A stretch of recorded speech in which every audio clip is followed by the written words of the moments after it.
started here. I need to turn down the tones. They're a little loud in my ear. It's always a little something. Be right back.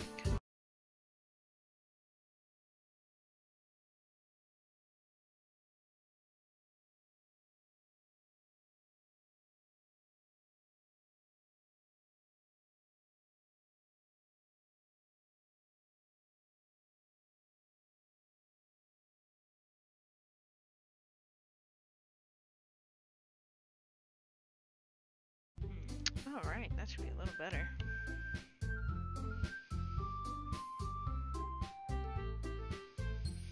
Alright. Well, while I start to share out to everyone, how are you all doing tonight? We're getting ready to hopefully get to the more fun parts of this game. Not that the dating sim isn't fun or anything. I just want to see it get creepy. I'm sure I won't be disappointed. So, let me get my channels up and shared, and then we will get started. If anybody's here and wants to say hello, I do not mind the greeting.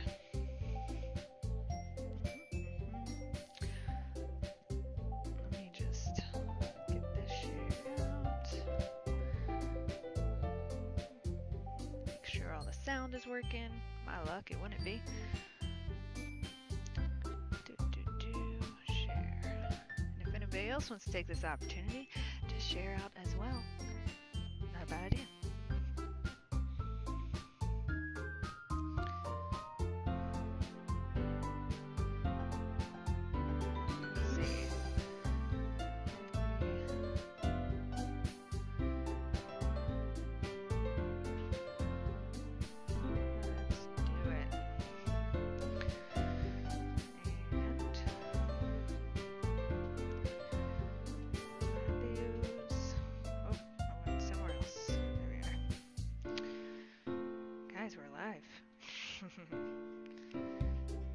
Got some audio.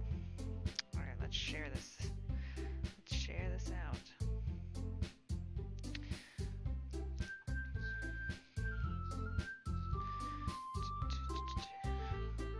More watch here.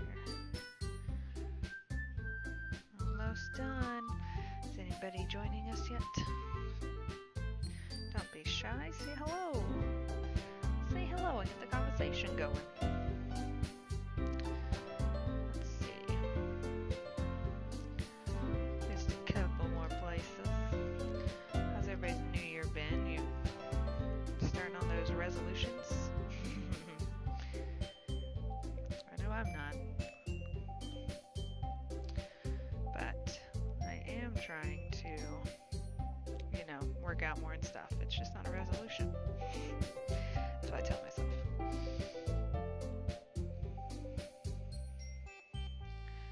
New year, new games.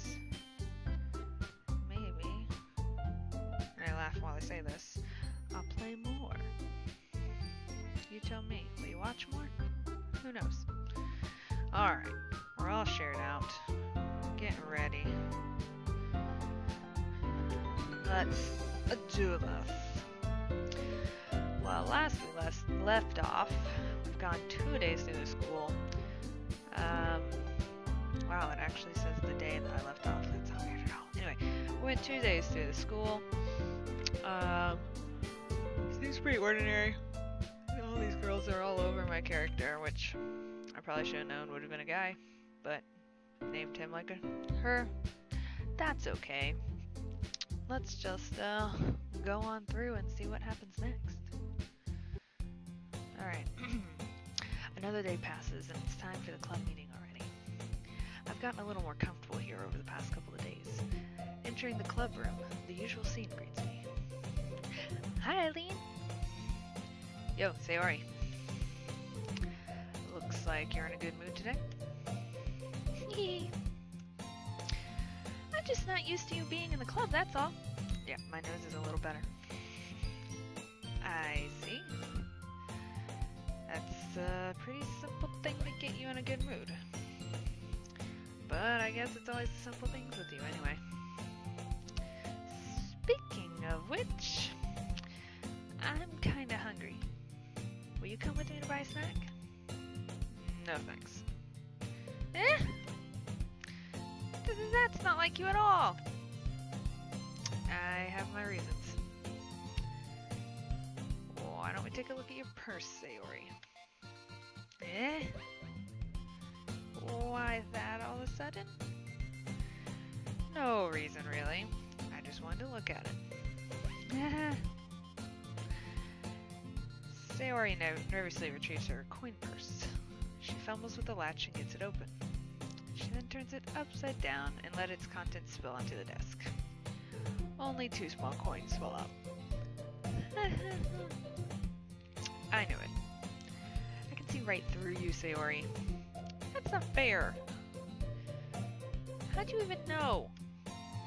It's simple. If you had enough money in the first place, you would have bought a snack before coming to the club room. So either you're not hungry or wanted an excuse to take a walk. Or you plan to conveniently forget that you spent all your money so that I would lend you some. But there's one more thing. You're always hungry. And so that leaves only one option. I give up. Don't make me feel guilty. If you feel guilty, that means you deserve to feel guilty. Yuri suddenly giggles. I didn't know she was listening in. Her face is in her book as always. I wasn't listening or anything. It was just something in my book. Yuri! Tell Eileen to let me borrow some money.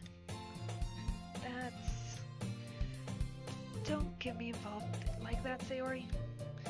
Besides, you should only want to buy what you can responsibly afford. And frankly, after pulling that mischievous little stunt like that, your suffering is fair, not retribution.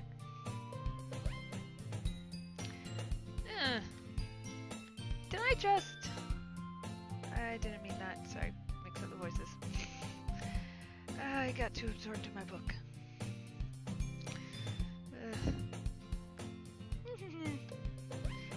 I really like when you speak your mind, Yuri.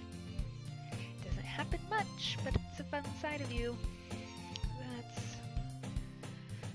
There's no way you could think that. You're right, though. I did something bad, and now I have to accept the revolution. Retribution? That! Still, coming from you, Sayori, I guess there's a little devil inside of all of us, isn't there? Hee hee. Don't let her fool you. Sayori knows exactly what she's doing. After all, she told you guys she was bringing me to the club before she even told me. I gotta really remember who's speaking here. After all, she told you guys she was bringing me to the club before she even told me. But it wouldn't have come if it weren't for the cupcakes. So I had to trick Natsuki into making them. Come on, give me more credit than that, Sayori. Whoa. Who just slapped her? Yeah. Out of nowhere, something smacks Sayori in the face and tumbles onto the desk. Ow. What was...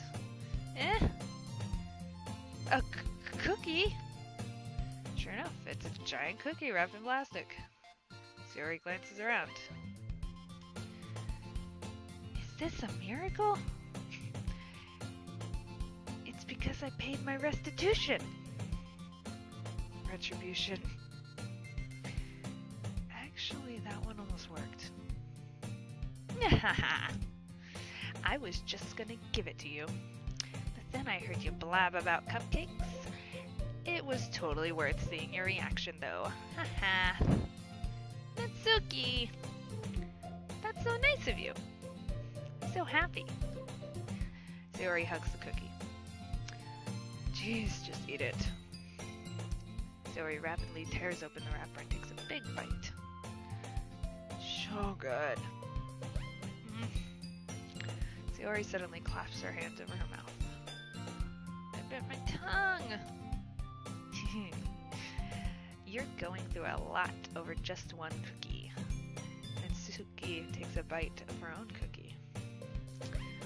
Ah, yours looks really good too, Natsuki. Can I try it? Jeez. Beggars can't be choosers. But yours is chocolate. Yeah? Why do you think I gave you that one? Fine. Still, I'm really happy that you shared this one with me. Hehe. Sayori gets out of her seat and goes behind Natsuki and then wraps her arms around her. Ah, jeez. I get it. Cookie still in hand. Natsuki reaches up to nudge Sayori off of her. Hello, CJ. Sayori suddenly leans down and takes a bite out of Natsuri's cookie. Hey! Did you seriously just do that? Hoo. Mouthful, Sayori trots away to safety. Yuri and I laugh as well. Jeez, you're such a kid sometimes. Monika, can you tell Sayori? Eh? Natsuki glances around. Monika is in the clubroom. Ugh. Where's Monika anyway? Good question. Have any of you heard about her being late today? Not me. Yeah, I haven't either. It's a bit unusual. I hope she's okay. Of course she's okay.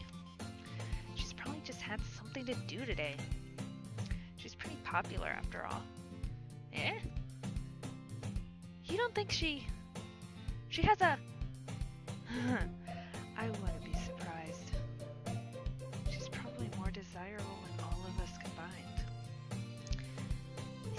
That's true. Excuse me? Suddenly the door swings open. Sorry. Super sorry. Ah, there you are. I didn't mean to be late. I hope you guys weren't worried or anything. Eh? Monika chose the club over her boyfriend after all? You're so strong-willed. Boyfriend? What on earth are you talking about? Monika quizzically glances at me. Never mind that. What held you up anyway? Well, my last period today was study hall. To be honest, I kinda lost track of time. That makes no sense, though. You would have heard the bell ring, at least. I must not have heard it, since I was practicing piano. Piano? I wasn't aware you played music as well, Monika. I don't really. I just kind of started recently. I've always wanted to learn piano. That's so cool! You should play something for us, Monika. Monika looks at me. Maybe once I get a little better, I will. Yay! That sounds cool. I'd also look forward to it. Is that so? In that case, I won't let you down, Eileen. Monika smiles sweetly. I didn't mean any pressure or anything like that. Don't worry. I've been practicing a whole lot recently, and I'd really love the chance to share once I'm ready. I see. In that case, best of luck. Thanks. So I didn't miss anything, did I? Not really.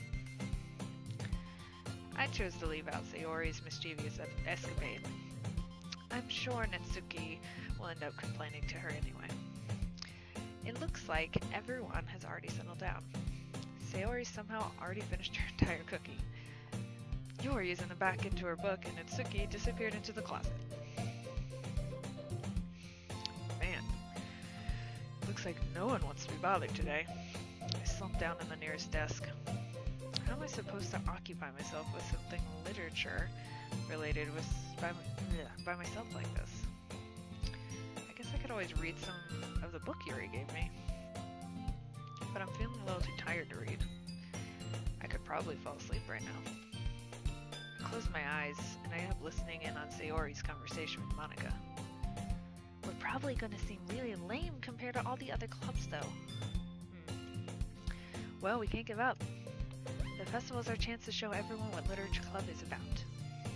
The problem is the idea of Literature Club sounds too dense and intellectual. It's not like that all, you know? We just need a way of showing that to everyone. Something that speaks to their creative minds.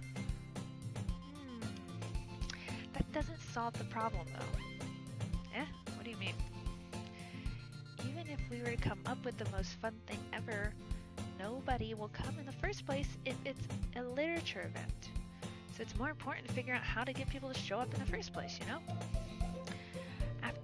After they come, we can do the thing and speak to their creative minds. What's this? Sayori is taking this very seriously. It's rare to hear her deliberating like this. Huh. That's a good point. In that case, do you think food will do the trick? Well, what kind? Well, I guess we could. Cupcakes! Good thinking. Natsuki would love to do that. Ah, you're right! Natsuki makes the best cupcakes. That works out perfectly. That wasn't why you suggested it.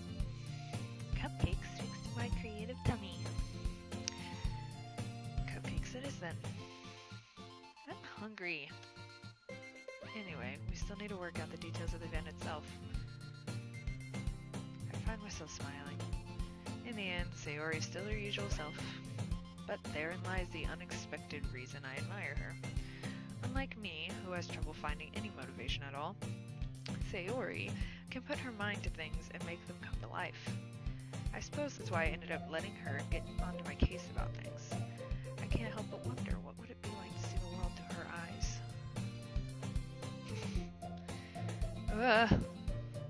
I open my eyes and find Sayori's face filling my vision. I nearly fall out of my chair. Sorry.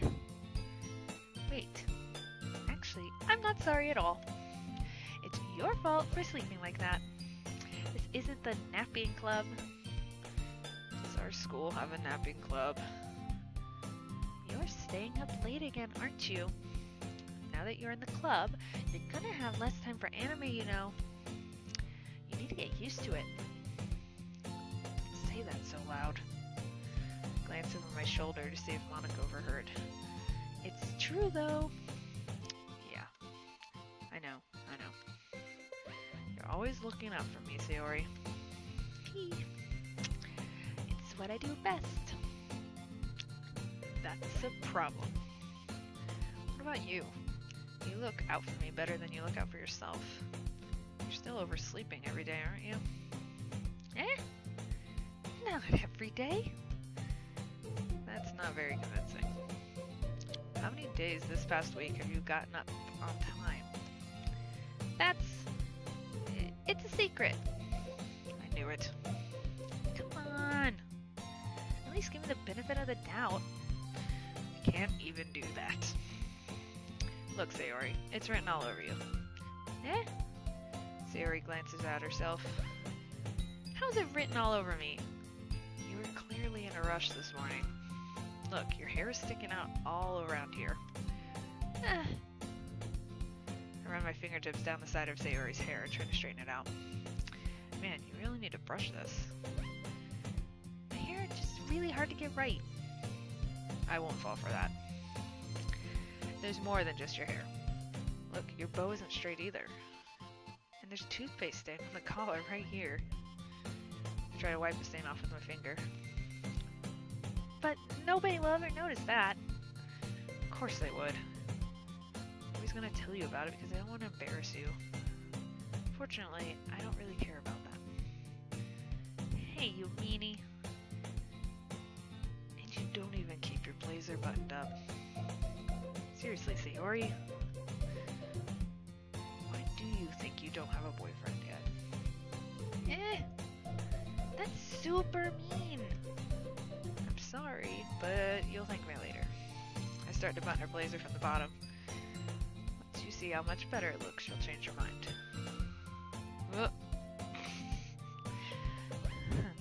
this is so funny. What is? Well, I was just thinking about how weird it is to have a friend who does these kind of things. This angle is ridiculous. Also, I've never been this tall. Don't say that. You make me feel weird about it, stupid. It's okay, though. I'm happy we're like this. Aren't you?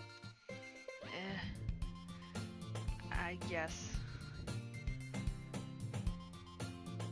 Hey, be careful. Button might come off. Why is this one so hard to close? I struggle to fully close the button near her chest. Does this thing even fit you properly?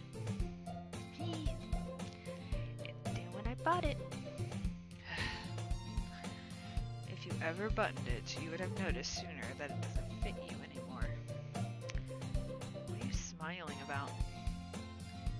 It means my boobs are getting bigger again. Don't say that out loud. Anyway, you look much better now, so why does this feel so strange to see Sayori's blazer buttoned up like that?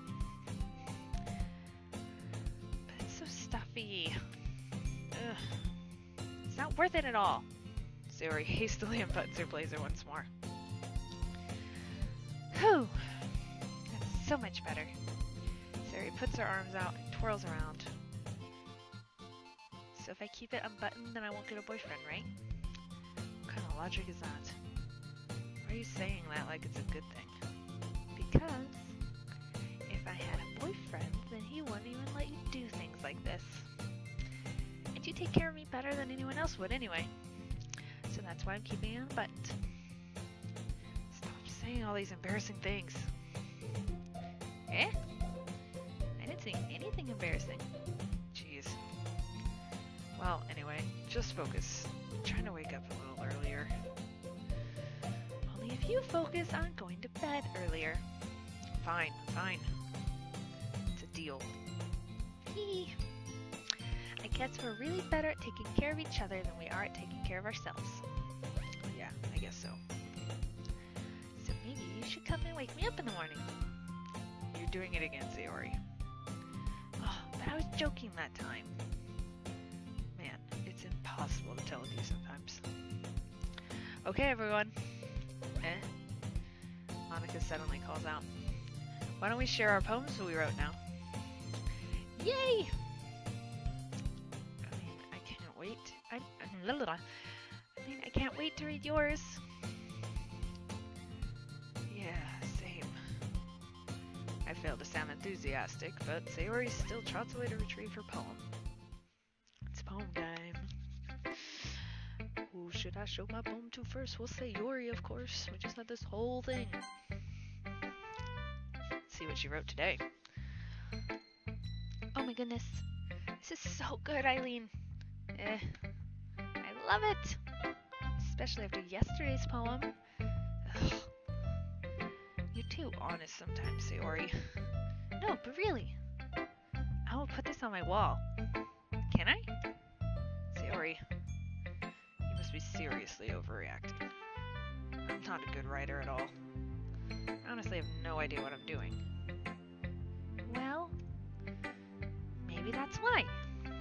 Because I have no idea what I like either. Haha. Jeez.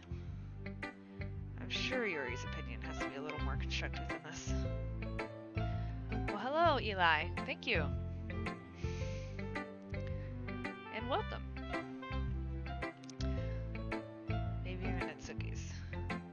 Are you sure you don't like it just because I wrote it? Well, I'm sure that's part of it. I think I understand you better than a lot of people, you know. So when I read your poem, it's not just a poem. It's an Eileen poem. And it makes me feel extra special. Like I can feel your feelings in it. Sayori hugs the sheet against her chest. You're so weird, Sayori. Well, I'm not very good at figuring out poems are good or bad. But that's why I just go by my heart. If it makes me feel things, then it must be a good poem. not sure that's exactly how it works. Then again, I guess conveying feelings is a pretty important part of the whole thing. Yeah, maybe. Honestly, I don't even know what kind of writing you like in the first place. Yeah, me neither. Ugh. Why don't you at least try giving it some thought? Aw, you want to write something for me? That's so sweet. Yeah, right. But you're always thinking about other people. You need to think about yourself once in a while. If you don't, you might end up getting hurt at some point. Eh? Well, I don't really know what you mean, but I'll try and keep it in mind. Well, whatever. Anyway, let's see. I guess I like happy poems. Wait, sometimes I like sad poems too. Sometimes a little bit of both. There's a word for that, right? What's the word I'm looking for? Bittersweet. Yeah. I like things that are happy and things that are sad. Happy and sad? I don't see why you liking something sad, Sayori. Well, I like happy the most. But sometimes, when you have a little rain cloud on your head, a sad poem can help get the rain cloud a little hug.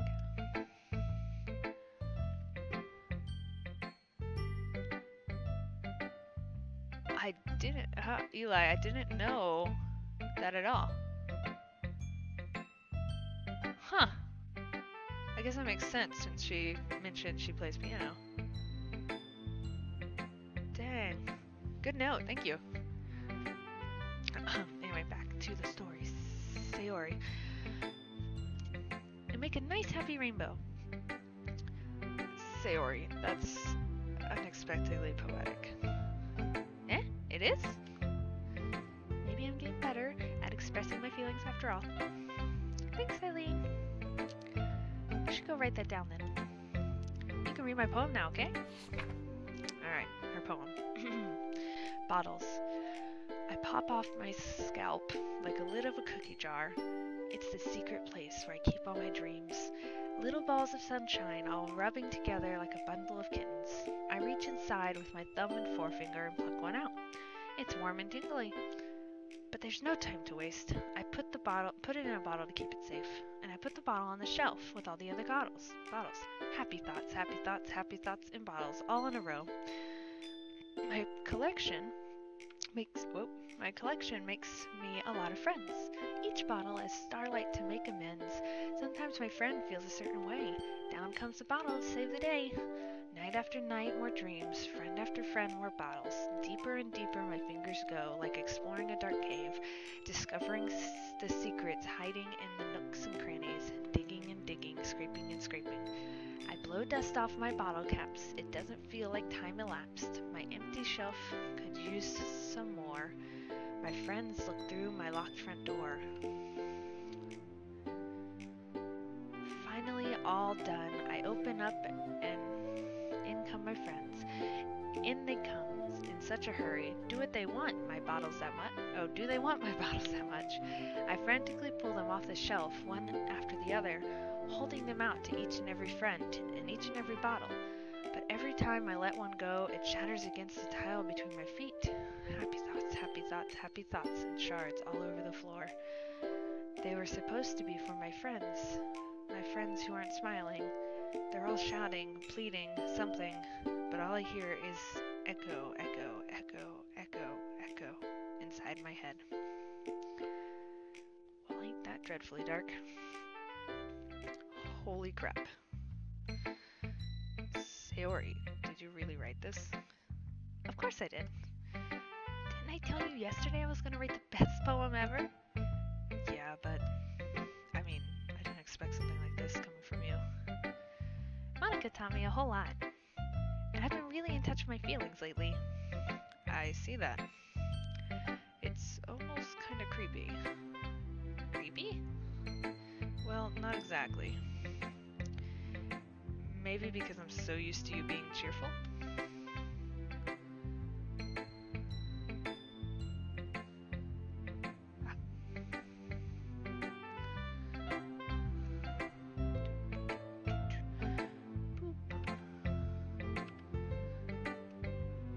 doesn't sound real fast.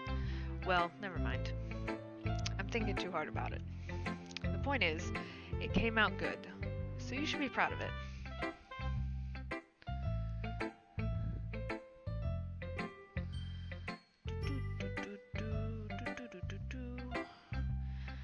Ah, thanks.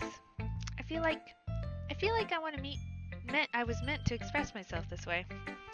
It even helps me understand my own feelings a little better. What the crap? Every now and again I go up and I read the comments and man, Eli. So when she's playing piano, it's her watching me? So she's watching me a lot? That's wonderful. Writing is like magic. You've gotten pretty passionate about this, huh? I can't remember who's talking. I hope you keep it up. Yeah. Writing's the best. I'm gonna keep writing until I die. Don't get ahead of yourself. Sayori's always had a habit of getting obsessed with something before dropping it no more than a week later. I wonder if this is one of those times. But seeing the passion in her eyes makes it hard for me to be pessimistic. Alright, let's just go down the line today. Natsuki.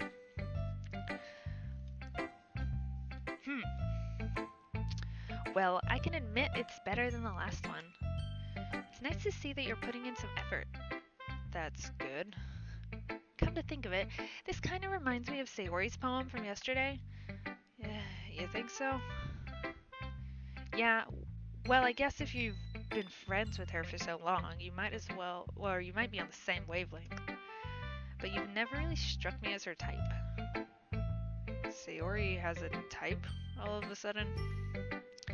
Well, I don't know, but honestly, how can someone so, fluffy spend so much time with somebody like you? It's like she's dragging around a dead weight. That was a little unnecessary. But think of it this way, if it weren't for me, she would probably just fly around like, letting go of a balloon. You could say we each take care of each other in our own way. So could Sayori. Whatever it is, I don't get it. Oh yeah, I guess I'm supposed to show you my poem. Here. Alright. Here's Natsuki's poem. Amy likes spiders. You know what I heard about Amy? Amy likes spiders. Icky, wriggly, hairy, ugly spiders. And that's why I'm not friends with her. Amy has a cute singing voice. I heard her singing my favorite love song.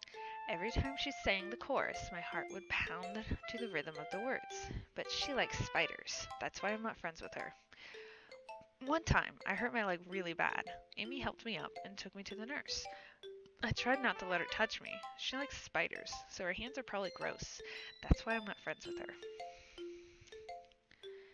Amy has a lot of friends. I see her talking to people. She probably talks about spiders. What if her friends start to like spiders too? That's why I'm not friends with her. It doesn't matter if she has other hobbies. It doesn't matter if she keeps it private. It doesn't matter if it doesn't hurt anyone. It's gross. She's gross. The world is better off without spider lovers. And I'm going to tell everyone. Beautiful poem. Not bad, right? It's quite a bit longer than yesterday's. Yesterday's was way too short. I was just warming up. I hope you didn't think that it was the best I could do. No, of course not. Anyway, the message is pretty straightforward in this poem. I doubt I have to explain it. Sometimes you can explain complicated issues with much simpler analogies, and it helps people realize how stupid they're being. Like, anyone would agree that the subject of this poem is an ignorant jerk. Do you know people like that? Of course, it's about how everyone thinks That doesn't matter. It can be about anything. I wrote it to be easy to relate to. Everyone has some kind of weird hobby or guilty pleasure. Something that you're afraid of if people find out they make fun of you or think less of you. But that just makes me feel stupid. Who cares what someone likes as long as they're not hurting anyone and it makes them happy? I think people really need to learn to respect others for liking weird things. Well, you're definitely right. At least I can relate to that. And I'm sure a lot of other people can too. It's what I do best after all. I don't like writing unless there's a good message to take away from it. Like conveying emotions is important. But I want to make people think, not just feel. Remember that. I'm going to write a good one for tomorrow too, so look forward to it. And Yuri. Let's see what you've written for today. This is pretty good, Eileen. Were you influenced by seeing everyone's writing styles yesterday? I guess you could say that. I was also a bit surprised by how differently everyone writes. So I respect you for trying new things. You don't need to be afraid to be a little more daring. Metaphors can go a long way. Don't feel like you need to work your brain like turning a bunch of gears. Try letting your mind wander through all your feelings. And write the things down you see and hear. That's one way to truly enable your reader to see into your mind. It's a very intimate exercise. I see. That's certainly an interesting technique. Thanks for sharing. I have an example of that, if you'd like to read it. Of course. Is this the poem you wrote for today? Yuri nods and timidly hands me her poem. Alright, Yuri's poem. The Raccoon. It happened in the dead of night while I was slicing bread for a guilty snack. My attention was caught by the scuttering of a raccoon outside my window. That was, I believe, the first time I noticed my strange tendencies as an unordinary human. I gave the raccoon a piece of bread, my subconscious, well aware of the consequences, well aware that the raccoon that is fed will always come back for more. The enticing beauty of my cutting knife was the symptom. The bread, my hungry curiosity. The raccoon, an urge. The moon increments its phase and reflects that much more light off of my cutting knife. The very same light that glistens in the eyes of the raccoon friend. I slice the bread, fresh and soft. The raccoon becomes excited. Or perhaps I'm merely projecting my emotions onto this newly satisfied animal. The raccoon has taken to following me. You could say that we've gotten quite a bit used to each other. The raccoon becomes hungry more and more frequently, so my bread is always handy. Every time I brandish my cutting knife, the raccoon shows me its excitement. A rush of blood, classic Pavlovian conditioning. I slice the bread, and I feed myself again.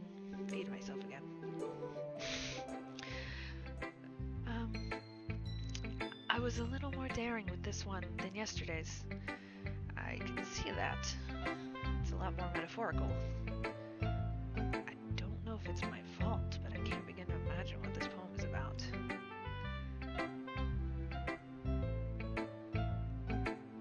Are we smashing?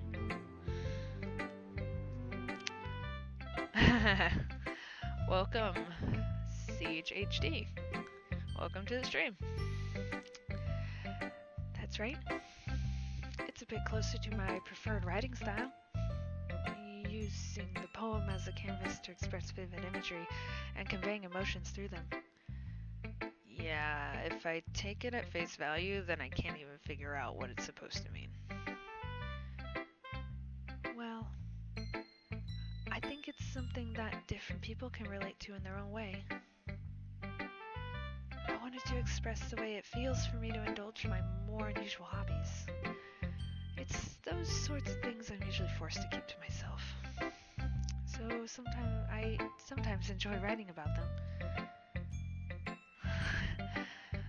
Do you, CHHD? What kind of gifts of dark humor? Huh, that's funny. Didn't Natsuki also write something about that? about someone being ridiculed for a strange interest? Huh? She did? Yeah. She was talking about how it doesn't matter what you're into as long as you're not hurting anybody. She's right. I mean, does she really feel that way? Yeah. Sounds like you two have that in common.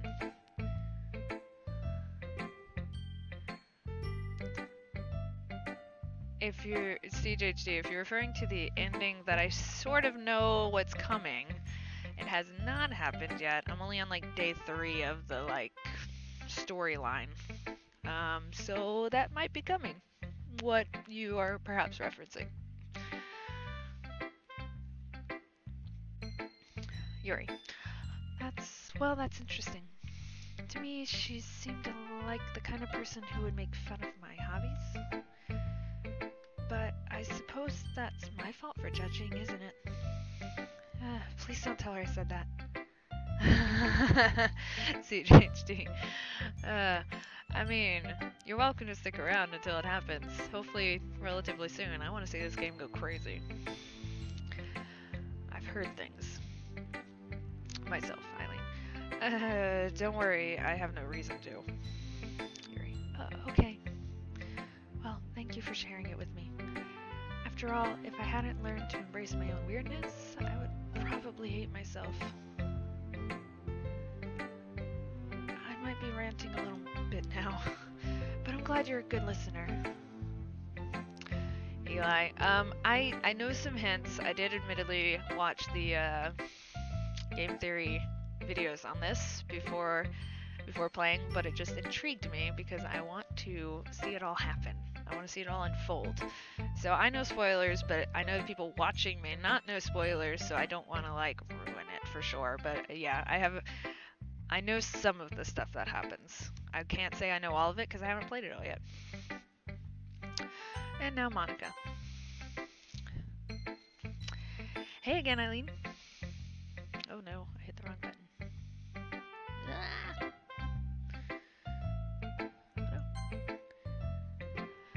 How's the writing going? Alright, I guess.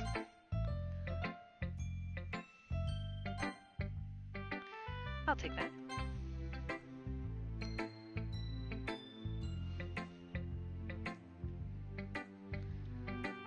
As long as it's not that bad. Going that bad. I'm happy you're applying yourself. Maybe soon you'll come up with a masterpiece. I wouldn't count on that. You never know. Want to share what you wrote for today? Sure, here you go. I give my phone to Monica. Alright. I like this one. It makes me think of something Sayori would like. Is that so? You and Sayori are really good friends, right? I wouldn't be surprised if you had these sort of things in common. Well, we may be good friends, but Sayori and I are actually really different. Well, that may be the case. But maybe there are also some similarities that you wouldn't expect. The way she talks about you. It sounds like the two of you really care about each other as well. Even if you show it in different ways, it ends up being more similar than you think. So I think it's the kind of vibe I get when reading your poem. You sure you're not reading into it too much? I could be. Oh gosh, I sound like Yuri. But in any case, Sayori's writing has a kind of gentle feel to it. You can tell that she likes exploring with emotions, like happiness and sadness. Who knew that someone so happy would enjoy sad things too? Yeah, that's totally unexpected. Well, to each their own. And you shouldn't be afraid to experiment a little bit either. But anyway, you want to read my poem now? I like the way this one turned out, so I hope you do too. Alright, let's take a look. Monica's poem. Save me. The colors, they won't stop. Bright, beautiful colors, flashing, expanding, piercing, red, green, blue, an endless cacophony of meaningless noise. The noise, it won't stop. Violent, grating, waveforms, squeaking, screeching, piercing, sine, cosine, tangent.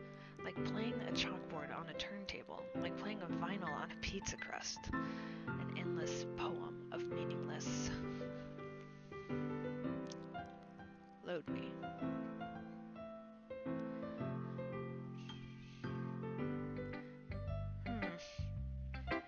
It's even more abstract than your last one, huh? I guess it's just the way I write. I'm sorry if you don't like it. No, I never said that. It's just a kind of thing I've never really seen before, I guess. I kinda like playing with my space on paper. Choosing where and how to space your words can totally change the mood of the poem. It's almost like magic. The way I wrote the lines really short makes it feel like they're trying to speak over the noise. I see. It's still hard for me to tell what's going on, though. What it's about, though. Huh. Sometimes asking what a poem's about isn't the right question. A poem can be as abstract and physical as a physical expression of feeling, or a conversation with the reader. So putting it that way, not every poem is about something. Anyway, here's Monica's writing tip of the day. Sometimes you'll find yourself facing a difficult decision. When that happens, don't forget to save your game. What's that to do with writing? You never know when you might change your mind. Or when something unexpected may happen. Wait, is this tip even about writing? Well, hello, Joseph, Marcelino Gamer. Welcome. What am I even talking about? Ah! That's my advice for today. Thanks for listening. Monica's talking about stuff. Okay, everyone. We're all done reading each other's poems, right? I have something extra planned for today, so if everyone could come and sit in front of the room. Is this about the festival? Well, sort of. Ugh. Do we really have to do something for the festival? It's not like we can put together anything good in just a few days. We'll just end up embarrassing ourselves in front of getting, instead of getting any new members. That's a concern of mine as well. I don't really do well with last-minute preparations. Don't worry so much. We're gonna keep it simple, okay? We won't need much more than a few decorations. Sayori has been working on the posters, and I've designed some of the pamphlets we can give out during the event. Okay, that's great and all, but that doesn't tell us what we're actually going to be doing for the event. Ah, sorry. I thought you just heard about it already. We're going to be performing. Performing? Monica? Yeah, we're going to be having a poetry performance. Each of us is going to choose a poem and recite during the event.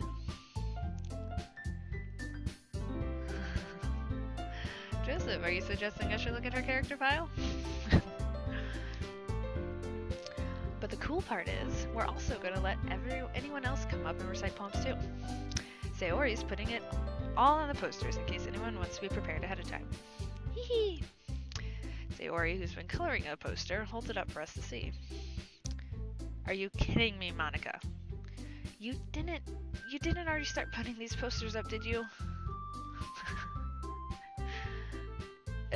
Well, I did. Did you really think it's that bad of an idea? Well, no. It's not a bad idea. But I didn't sign up for this, you know. There's no way I'm going to be performing in front of a group of people like that. I agree with Natsuki. I could never in my life do something like that. Imagining it, Yuri shakes her head in fear.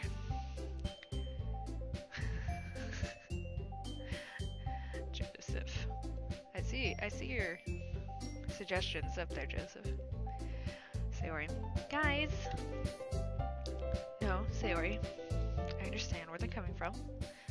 Remember that Natsuki and Yuri have never shared their poems with anyone until just a couple days ago.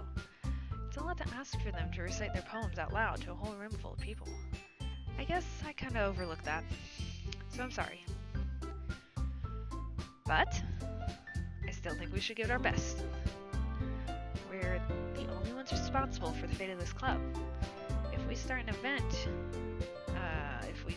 the event and each put on a good performance, then it'll inspire others to do the same. And the more people who perform, the better we'll be able to show everyone what literature is all about. Yeah! It's about expressing your feelings, being intimate with yourself, finding new horizons, and having fun. That's right. And it's those reasons we're gonna that we're all in this club today. Don't you want to share that with others? To inspire them to the same feelings that brought you here in the first place? I know you do. I know we all do. And if all it takes is standing in front of a room for 2 minutes and reciting a poem, then I know you can do it. Natsuki and Yuri remain silent. Sayori looks worried. I guess that leaves me no choice. I agree. I don't think it's too much to ask. I think that Sayori and Monica have been trying really hard to get new members. Delete all the files. But then I won't have any characters. Eileen, that's the least we can do to help them out a little bit. Well, maybe, but it looks like Tatsuri doesn't have any arguments left. Okay, fine. I guess I'll just have to get it over with. Alright! Thanks, Natsuki. What about you, Yuri? Yuri dejectedly glances around at everybody else's expectant faces. Sigh. I guess I really don't have a choice. Haha, that's everyone! You're the best, Yuri. This club is seriously gonna be the death of me. Oh gosh. You'll be fine, Yuri. But anyway, let's move into the main event. I want each of you to choose a poem of yours. We're going to practice reciting them in front of each other. No way! Monica? This is too sudden. Well, if you can't recite your poem in front of the club, how do you expect to do it in front of strangers? Oh, no. Monica, don't worry. I'll start off to help everyone feel a little more comfortable. Can I go next? Of course. Now, let's see. Monica flips through her notebook and a specific poem she has in mind for herself. She then stands behind the podium. The title of this poem is The Way They Fly. Monica begins reciting her poem. Her clear, confident voice fills the room. More than that, her inflection is pristine. She knows exactly how to apply emotion behind each line she recites, bringing the words to life. Is this something she's done before, or is she simply a natural? I glance around me. Everyone has their eyes on Monica.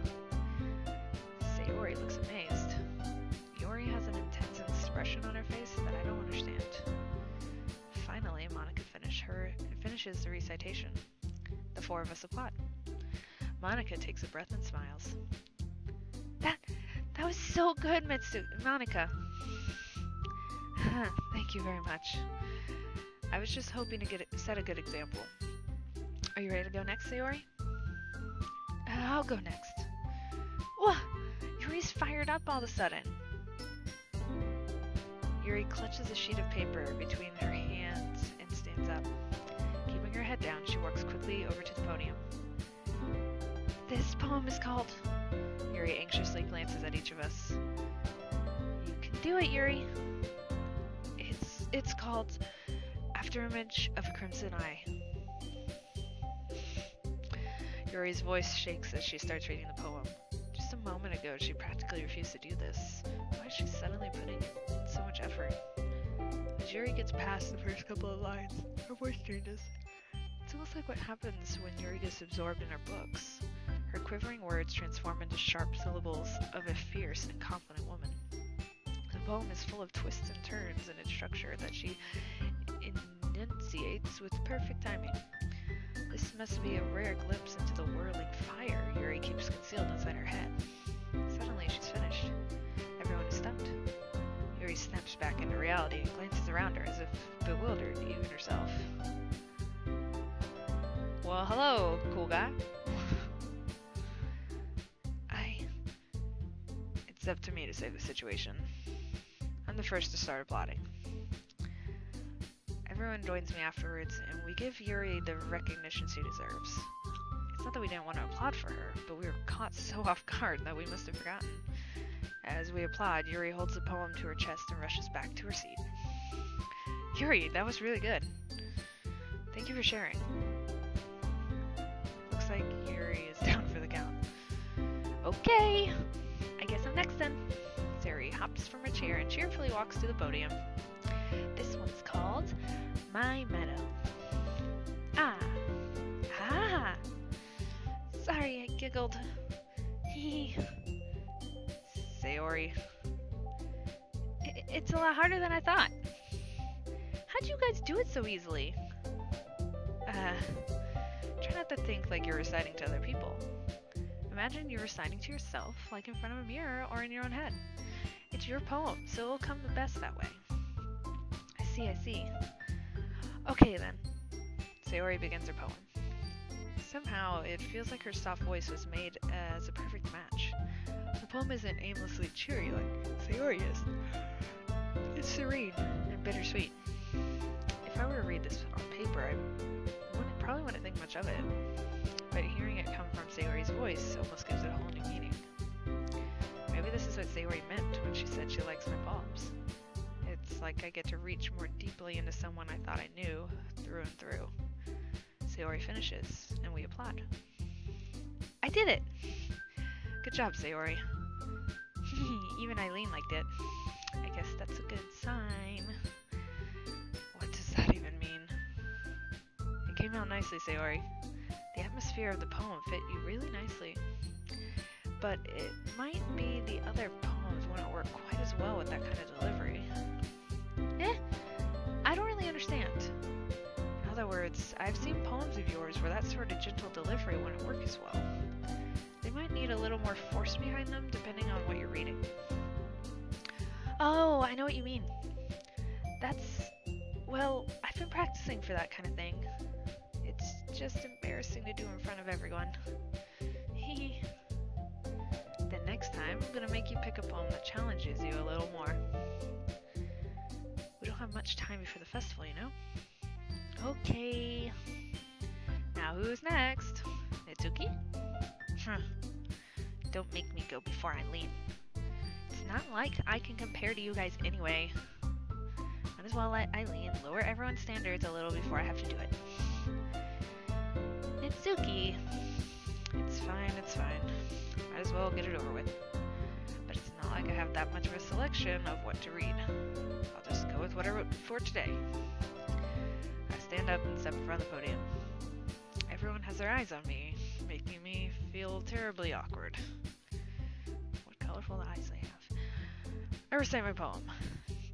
Since I'm not exactly confident in my own writing, it's hard to put energy into it. Cool guy. I mean, I don't know. I'm here. Anyway, back to the story. Despite that, once I finish, I receive applause anyway. Sorry, I'm not really as good as everyone else. Don't worry about it so much. I think it's less about your abilities and more about your lack of confidence in your writing. That's something that will improve over time, though. Yeah, maybe. Alright then. That just leaves you, Natsuki. Yeah. I'm going. Natsuki begrudgingly gets out of her seat and makes her way to the podium. The poem is called... Why are you all looking at me? Because you're presenting? Anyway, the poem is called Jump. Natsuki takes a breath. Once she starts reciting her poem, her sour attitude disappears a little. While she's still a little unenthused, her poem makes a rhythm and rhyme to it. It's Natsuki's trademark style, and it works surprisingly well when spoken aloud. The words feel like they bounce up and down, as if giving life to the poem. Natsuki finishes and everyone applauds. She huffs back to her seat. That wasn't so bad, was it? Easy for you to say. You'd better not make me do that again. Well, do you at least feel prepared enough to recite a poem in front of other people? I mean, doing it in front of other people will be way easier. I can put on whatever face I want for other people. But when it's just my friends, it's just embarrassing. That's a surprise, Satsuki. I think it would be nice the other way around for me. Well, that's just how it is, so... Well, I guess in that case, you won't have much to worry about for the festival. That said, I want to thank everyone for coming through. It might be hard, but I hope that you all have an idea of what it's like now. Make sure you pick a poem and get in enough practice before the festival, okay?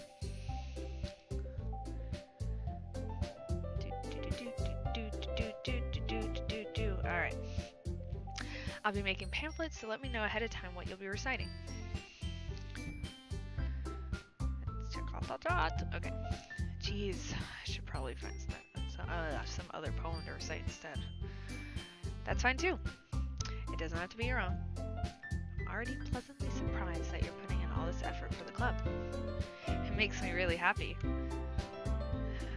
Yeah, no problem. Okay, everyone. I think that's about it for today. I know the festival's coming up, but let's try to write poems for tomorrow as well. It's been working out really nicely so far, so I'd like to continue that.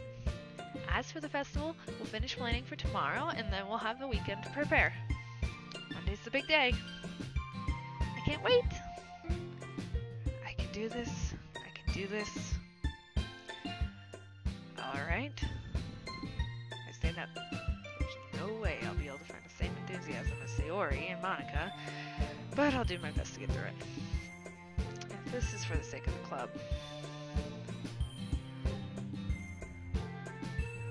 And impressing Monica, then I'll have to do my best. Ready to go, Sayori? Yep! Look at you two, always going home together like that. It's kind of adorable, isn't it? Jeez, guys. Don't make such a big deal out of it. It must be a little nice, though. Well, how am I supposed to respond to that? It's okay, Eileen. You don't have to say it. Whatever. Let's go already.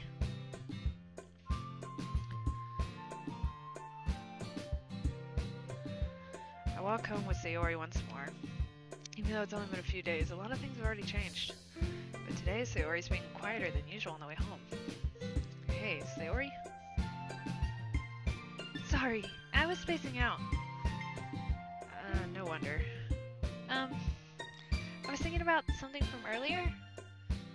I like how we get to... I mean... Sayori fumbles for her words. So, let's just say one day Yuri asks to walk home with you. Huh? What would you do? What kind of question is that? You kind of put me on the spot here. Oh, Lord have mercy.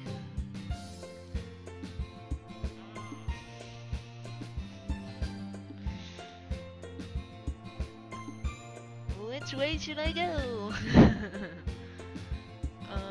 Loyalty dictates I would still walk home with Sayori, but... This is that decision she was freaking talking about. Show your socks. What a weird request.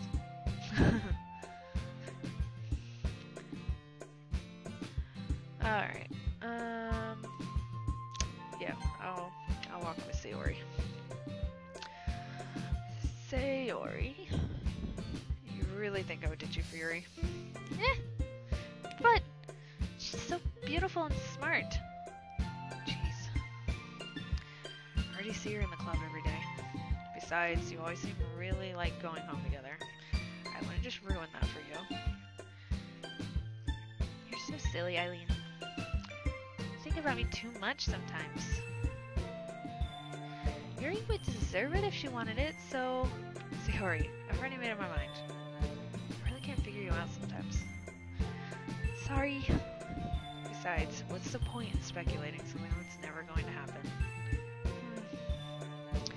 conversation trails off. It's kind of a weird thing for Sayori to care about so much. But I want to respect her and keep her happy too. Then again, the festival is only a few days away. Who knows what will happen in that time. I'm gonna write a poem. But first, save, because I made a decision. Alright.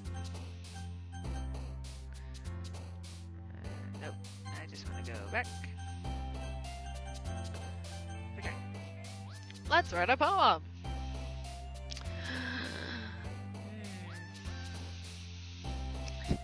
Raindrops.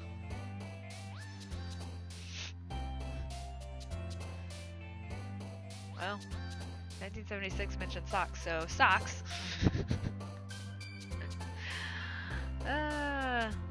Eternity. Aura. Childhood. Analysis. Captive. Laugh.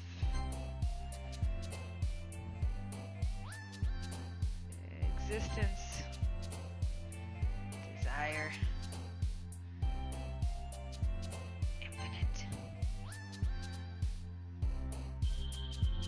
Cheer.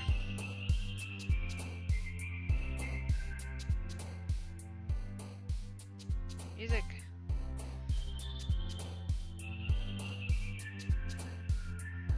Philosophy.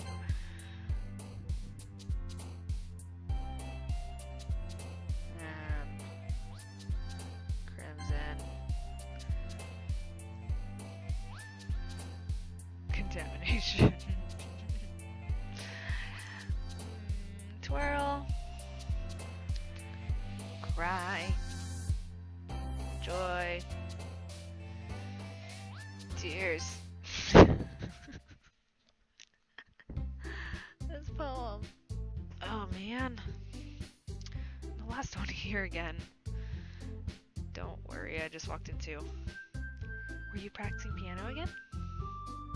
Yeah. You must have a lot of determination. Starting this club, and now picking up piano. Well, maybe not determination, but I guess passion. Remember that the club wouldn't be here if it wasn't for all of you. I'm super happy that you're all willing to help out for the festival too. I can't wait for the festival. It's gonna be great. Weren't you complaining about it just yesterday, Natsuki? Well, yeah. I'm not talking about our part in the festival, but it's a whole day of school where we get to play and eat and all kinds of delicious food. You sound a bit like Sayori all of a sudden. Monica, do they usually have a friend squid? Squid? That's a pretty specific thing to look forward to. Oh, come on. Are you saying you don't like squid? You, of all people? I didn't say I didn't like it. Hello, Ezvech. Hopefully I pronounced that right. Back to Monica. Besides, what do you mean by you of all people? Because it's right in your name. Monica. That's not how you say my name at all. Also, that joke makes no sense in translation. Never mind. Let's just focus our own event for now, okay? Fine, fine. Your reactions aren't as fun as Yuri's or Sayori's anyway. Excuse me. Where is Sayori anyway? Oh, there you are. Sayori is sitting at a desk in the corner of the room looking down at nothing. I walk over to her. Hey, Sayori. I wave my hand in front of her face. You're spacing out again. Sorry. Don't mind me. You can go talk to everyone else. Huh? Is everything alright? Of course. Why wouldn't it be? It just feels like you're a little off. Sorry for assuming things. Jeez, you worry too much about me. Fine, see? Sayori says a big smile. Don't let me distract you from having fun with everyone. Well, alright. If you say so. I worriedly glance at Sayori before turning back towards everyone else. But the conversation has already dispersed, with everyone back at their usual activities. Maybe I should ask Monica if she's noticed anything about Sayori recently. Since they've been preparing for the festival, they must be spending a lot of time together. Ah! Sorry guys. I timidly approach Monica, who is shuffling through some papers on her desk. Eileen, what's up? Hey, this might sound a little strange, but have you noticed anything with Sayori recently? Anything up with her? In what way do you mean? Maybe I'm reading into it a little too much, but she seems a bit downcast today. Oh, remember this. Alright, Eli. I'll probably save here. Oh, you think so? I can't say I've noticed anything about her. Monica appears across the room at Sayori, who is idly dragging a rubber eraser up and down her desk. Maybe there's something on her mind. But I'm surprised I'm not the one asking you, Eileen. You certainly know her a lot better than I do. Oh, no worries, Eli. Oh, crap. Well, she's always talked to me about things that bothered her.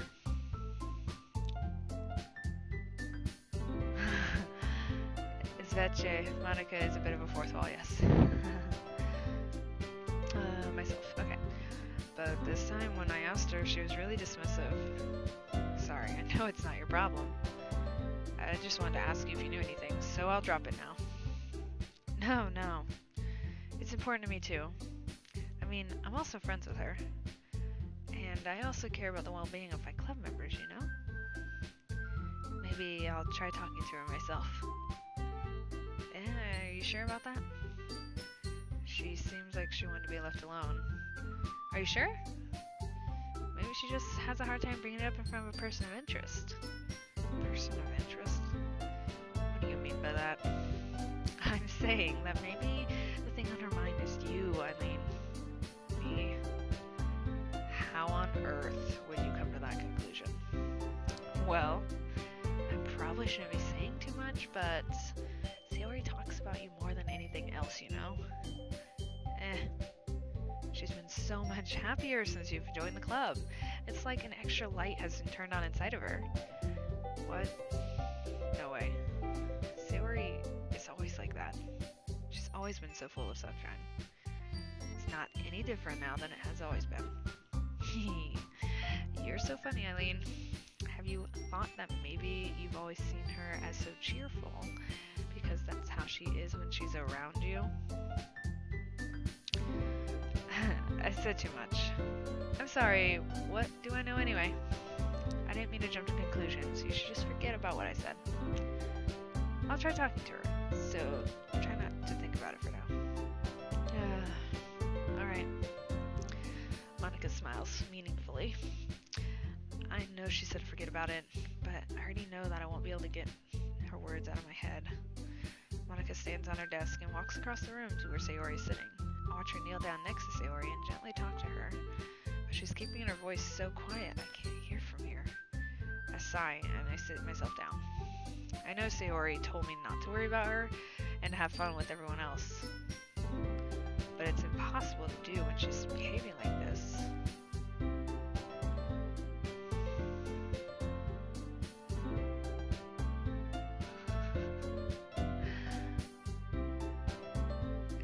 Svece, the protagonist of this game is dense. Let me see if I can see all their message. I missed part of your poem, Eli. Let's see.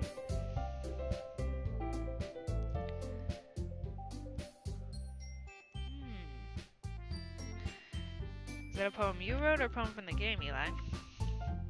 Anyway. Exactly how much do I care about her that I'm letting this weigh me down so much?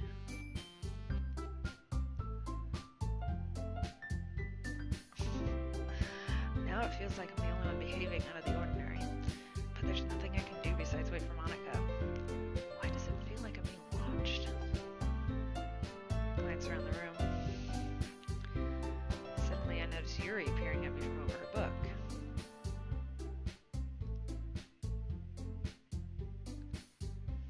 Get a drink of my water real fast.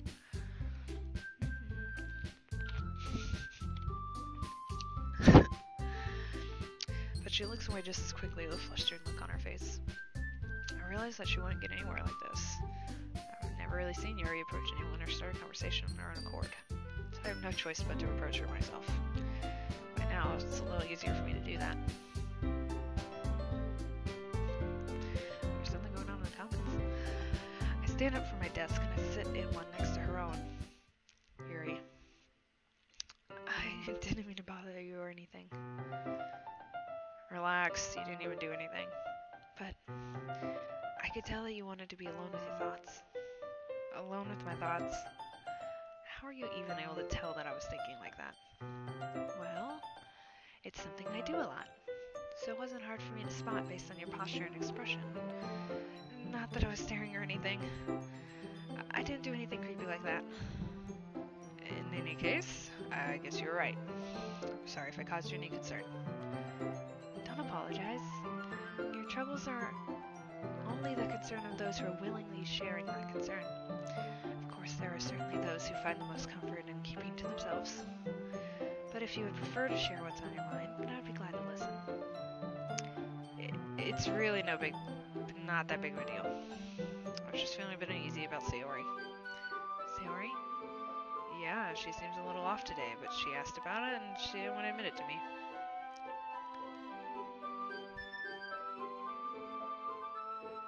I think Espeche is trying to blow my mind. If anime characters talk about anime, then doesn't that mean that anime in an anime world is realistic? Well, if Black Mirror characters have a museum dedicated to Black Mirror artifacts, does that mean everything's actually connected? Probably. Back to the story. So I can't help but to wonder if something happened to her. Oh, that's quite romantic. Sorry. I didn't mean to say something stupid. It's not that, I just didn't want you to misunderstand. Sayori and I have just been friends for a long time, that's all. Ah, I see. Then perhaps it's unusual for her to be dismissive to you about her feelings. Or maybe I'm just reading into this a little too much. I mean, the world is full of meaning, often hidden deep beneath the plain sight. Sorry, gotta drink some water again. Oh.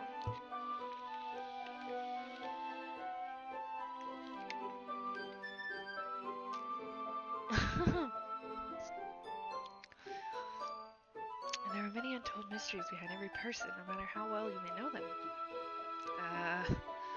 So you think that there might be something behind it after all?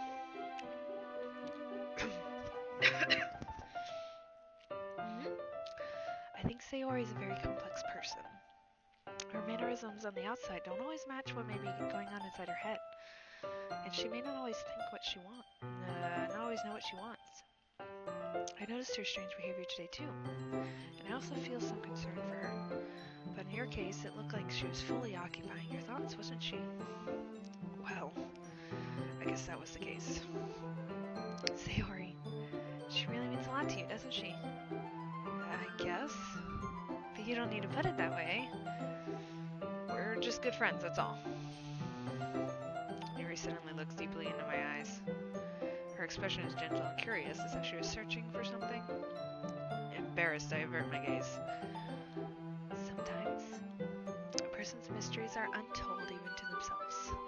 And you, as somebody honest and caring, may uncover your feelings that you weren't aware were in you.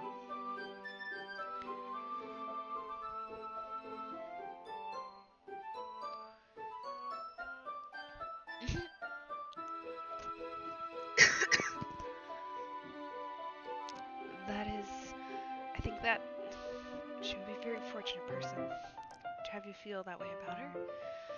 Yuri, you're giving me too much credit. I'm a pretty simple guy. So I think I'm pretty good at understanding my own feelings. I'm not nearly as sophisticated as you. That's not a compliment, is it? It is what it is. Anyway, as long as we're here, why don't we just do some reading? Well, as long as you're okay with it? Yeah. I should be taking my mind off this whole thing anyway. Why don't you go ahead and get started? Let's. Actually, I have a request. Do you mind if I make some tea first? Not at all. Thanks very much. If there's one thing that can make my reading time here any better, it's a nice cup of tea. Well, hello and welcome, Project Nico. Thank you for subscribing. Yuri, not to mention for yourself as well. Yuri stands up to make her way to the closet, and I follow her as I watch as she retrieves a small pitcher of water from the shelf, the kind with a filter inside. Hello, welcome, Project Nico. Project Nico. Make sure I read that right. Yuri, can you hold this for a second? Sure. Yuri hands me the water pitcher and also fetches the electric kettle. I'm gonna plug this into the teacher's desk, and then we'll get some water. She walks past me and sets the kettle down on the teacher's desk. I simply watch her movements. To my surprise, the way she moves really contrasts to her speaking mannerisms. Especially because of her long legs, Yuri appears elegant and methodical. Okay, may I have the water pitcher? Thanks, I'll be right back. I might as well walk with you. Yeah, why not? Shall we go then? Yeah. Where are you two off to? Yuri was gonna make some tea, so I suddenly realized how weird it sounds to explain this to Monica. We're just filling the water pitcher. Ah, okay. Sorry, I was just a bit curious. It's kind of a one-person job, isn't it? That's... Monica, please mind your own business for once. Or do you want to tell me there's something wrong with helping involve Eileen in club activities? Eh? My mouth gapes. I suppose there's nothing wrong with that. Then let's go, Eileen. Yuri quickly exits the room and I follow. She's already blushing. Once in the hallway, she suddenly puts her forehead against the wall. I spoke without thinking. How could I say something like that? Yuri, something about the way she said that. It made me feel so irritated. What's wrong with me? No, Yuri. I think you did the right thing. I wasn't expecting it, but it's also not right for Monica to judge people like that. Eileen, how come even when I do something bad, you're being nice to me? Eli, I agree. I'm a little worried for, Yuri. Because nothing you do is bad if you make it seem in your head. Nobody's perfect. We have emotions, and we can't always hide them away. But you always amplify things in your head. Your mind turns a light rain shower into a hurricane. Yuri. No. Wouldn't you hate me for something as terrible as that? Why would I hate you? I can't hate someone for having emotions. What kind of friend would do that? Friend, you say? Yuri lifts her head. Eileen, I really like being friends with you. Thanks, Yuri. I like being friends with you too. I feel kind of awkward saying something like that, but I'm doing my best to help Yuri feel better. Anyway, yeah. Shall we go? Yeah. Yuri and I walked to the nearest water fountain. Once we filled the water pitcher, we returned to the classroom. Hello, Ayu Ryugoku? Sorry if I did not pronounce that correctly at all. I hope I got close though. Yuri. Eileen, do you like oolong tea? Yeah. Hello, Shaman Gameplays. I see we're getting more people in. It's fine. Very well. Yuri sets the temperature on the kettle to 200 degrees.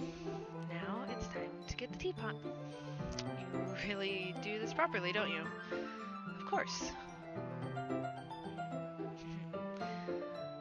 I should do any less when I'm making tea for others.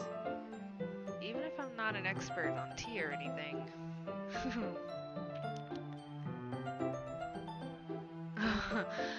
Esveche, to Esveche's comment, I kind of wish I went to it without spoilers, but I also may have never selected this game had I known, or had I thought it was just a dating sim. So, knowing that there's more coming, it's making this so much more like I'm anticipating it. Ayo, I don't want to say your name wrong, but Ayo Ryugoku. Thank you. Yeah, I don't know how it's popping up into the YouTube streams, but I'm glad that all of y'all are coming. It's nice. Now back to the story. Yuri. In that case, you'll only be even more impressed. Perhaps I will. Yuri fetches the teapot and begins measuring the tea leaves. To my surprise, she even starts humming a little to herself. You must be good in mood now. You said so? I was letting it show. And you noticed. I was doing a little bit of thinking, and I decided that I would try expressing myself a little bit more. Turns out it's not very hard for me to do. When it's you who's around anyway. That's great, Yuri. Just don't push yourself too much. You're always worrying about me, Eileen. It's very endearing. That's... Thanks, Aoi. Aoi. I'm gonna keep mispronouncing it. Yuri wasn't kidding. I don't even know if I can keep up with this. I watch Yuri pour a cup of tea for each of us. Eileen, I have another request. Do you mind if we sit on the floor today? Why's that?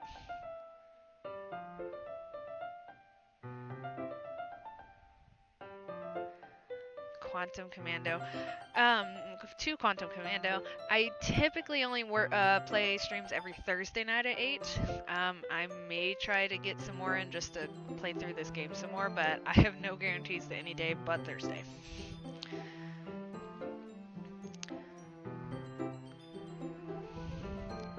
1 second, guys, I'm getting a phone call.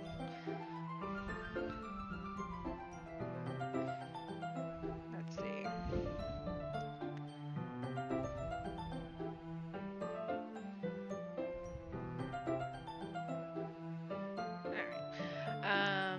Yuri. It's a little bit easier on my back. Out of context, that's the worst sentence ever. Yuri. I can read with my back against the wall rather than bending over on my desk. Oh, sorry, I didn't realize. No worries. I'll just have back pain fairly regularly, so I do my best to manage it. Is that so? I wonder why that is. Okay, now the main character is truly dense. Anyway. It's most likely because of your posture, right? Always hunched over like that while reading. Yeah. I have a terrible reading posture. So that's why we should sit on the floor. To the comments. My favorite character. I'm having a hard time deciding right now. I think currently I relate to Yuri as a reader. I think Natsuki is really entertaining me because she's just so snippy. So I love reading her.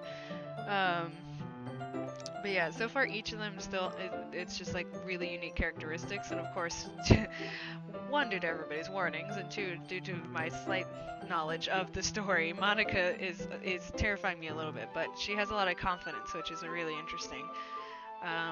Whoever wrote the lines, like you can really feel their energy and stuff just from reading it, so that's always fun. But from the reading side of things and the quiet side of things, I can definitely relate to Yuri. Anyway, back to the story. Yuri, so that's why we should sit on the floor. Fair enough.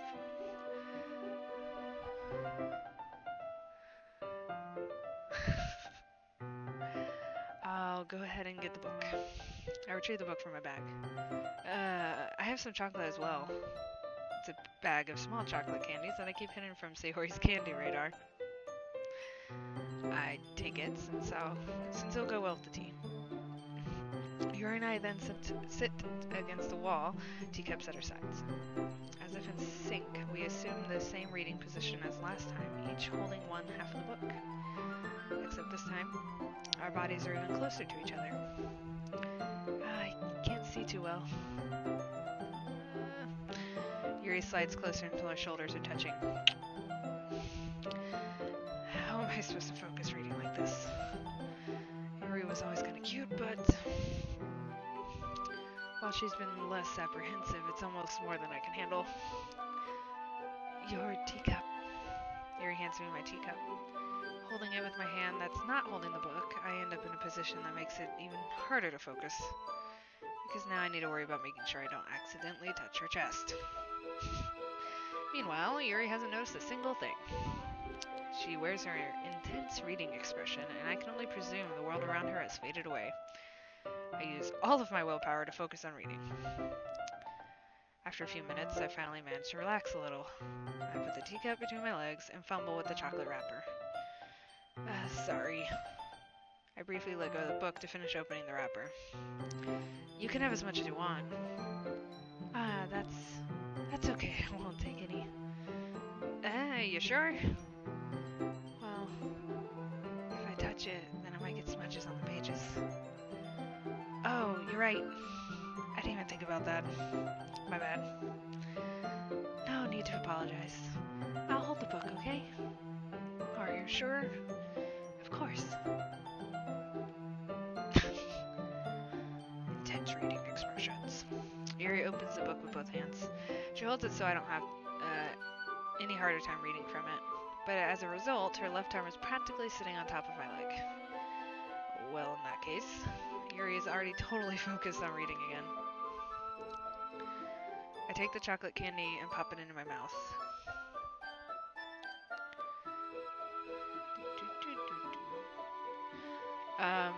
Let's see. Then I take another chocolate.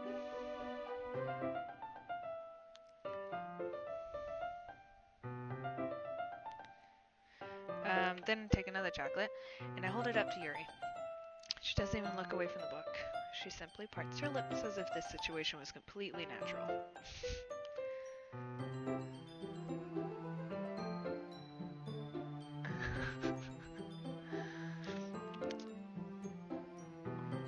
But that means I can't stop here. I apprehensively place the chocolate in her mouth. Just like that, Yuri closes her lips over it. Yuri's expression suddenly breaks. Did I just... Yuri looks at me like she needs to confirm what just happened. Eileen... Sorry. I guess I shouldn't have done that. Well, you were just helping. That's something that friends do, right? I mean, not really in this kind of context, but yeah, that's all it was. Yeah, then you don't need to stop or anything. I see. The situation has gotten really tense. Yuri tries to return to the book, but I can tell just by her expression that she can't focus now. My heart is pounding. I nervously take another chocolate between my fingers, but this time Yuri's eyes meet mine. How did it even come to this? Yuri doesn't avert her gaze. I notice her chest rising and falling with the rhythm of her breaths. I raise my arm. Like before, Yuri parts her lips. But it's different this time. I take the chocolate and place it in her mouth. I feel her hot breath on my fingers. Okay, everyone!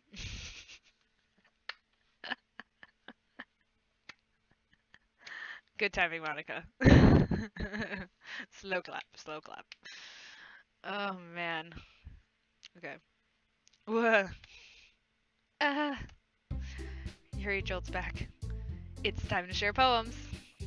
Eileen, you can help Yuri put the tea stuff away, right? Yeah, of course. Okay, thanks. The spell is abruptly broken. I'll take care of the cups. Yeah. Yuri picks up the teacups from the floor. I pick up the bag of chocolates. In the end, we hastily clean up without so much of a word between us. I get the feeling this is something neither of us will have the courage to bring up. Well, now I'm gonna start with Yuri, because I've never started with Monica. So I'm gonna start with Monica, just to do it. Welcome, Chevo. Monica, let's do it. Hi, Eileen. Have you thought about what you want to submit to perform at the festival? Well, being in this club is one thing, but performing in front of a bunch of people... I'll have to give it some more thought. Okay, no pressure. But whatever you do, I'm sure it'll turn out great. It would make me so happy to see. Anyway, let's take a look at today's poem. Sure. I let Monica take the poem while holding my hands. I need to just pause for 2 seconds, guys. I'm gonna take a quick call. It's my grandpa. I should probably call that. I'm gonna go to the away screen, but I promise I'll be back in like 5 minutes or less, because I want to continue this. So, hold around for just a quick pause.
And we're back. Sorry. Grandpa's trying to call, and then he wouldn't call back. Or, I mean, I caught... Anyway. Can to get a hold of him, so hopefully everything's hunky-dory. And in the meantime, back to this. Alright. I let Monica take the poem while holding my hands. This one's good. Feels like you're not only getting more comfortable with your style, but the imagery is better than the last one I read. I'm just wondering, but have you been finding inspiration in Yuri's writing style? Hello, Emerald Knights. I guess so. Oh, did everyone leave? Seriously? Well, it happens. Can't deny that she's talented. Yeah, totally. I think her poems are the most romantic. That's the best way to describe it. She's like a totally different person when she picks up a pen. I noticed that too. Or when she's talking about literature, it's like a light turns on inside her. Sadly, it's hard to get much of a personal conversation out of her. Trust me, I've tried. Who knows what goes on in that head of hers? I hope you don't mean that in a bad way. No, of course not. I just mean I wish she didn't keep so much to herself. But still, defending her like that, you must be pretty into her. You completely misunderstood. Calm down, I'm kidding. Besides, I'm pretty sure she's already got a boyfriend. Wait, really? Yeah, a fictional one, anyway. Monica kind of whispers that last word to me. It's just a hunch, but... well, there's not really anything wrong with that. Oh, well, I know. I was just saying. Anyway, I'll share my poem with you now, alright? Alright. My puppy's trying to get in the room. The lady who knows everything. An old tale tells of a lady who wanders the earth. The lady knows everything. A beautiful lady who has found every answer, all meaning, all purpose, and all that was ever sought. And here I am, a feather, lost adrift in the sky, victim of the currents of the wind. Monica is jealous. Day after day I search. I search with little hope, knowing legends don't exist. But when all else has failed me, when all others have turned away, the legend is all that remains, the last dim star glimmering in the twilight sky. Until one day, the wind ceases to blow. I fall. And I fall and fall and fall even more, gentle as a feather, a dry quill expressionless. But a hand catches me between the thumb and forefinger, a hand of a beautiful lady. I look in her eyes and find no end to her gaze. The lady knows everything, knows what I am thinking. Before I can speak, she responds in a hollow voice. I have found every answer, all of which amount to nothing. There is no meaning, there is no purpose, and we seek only the impossible.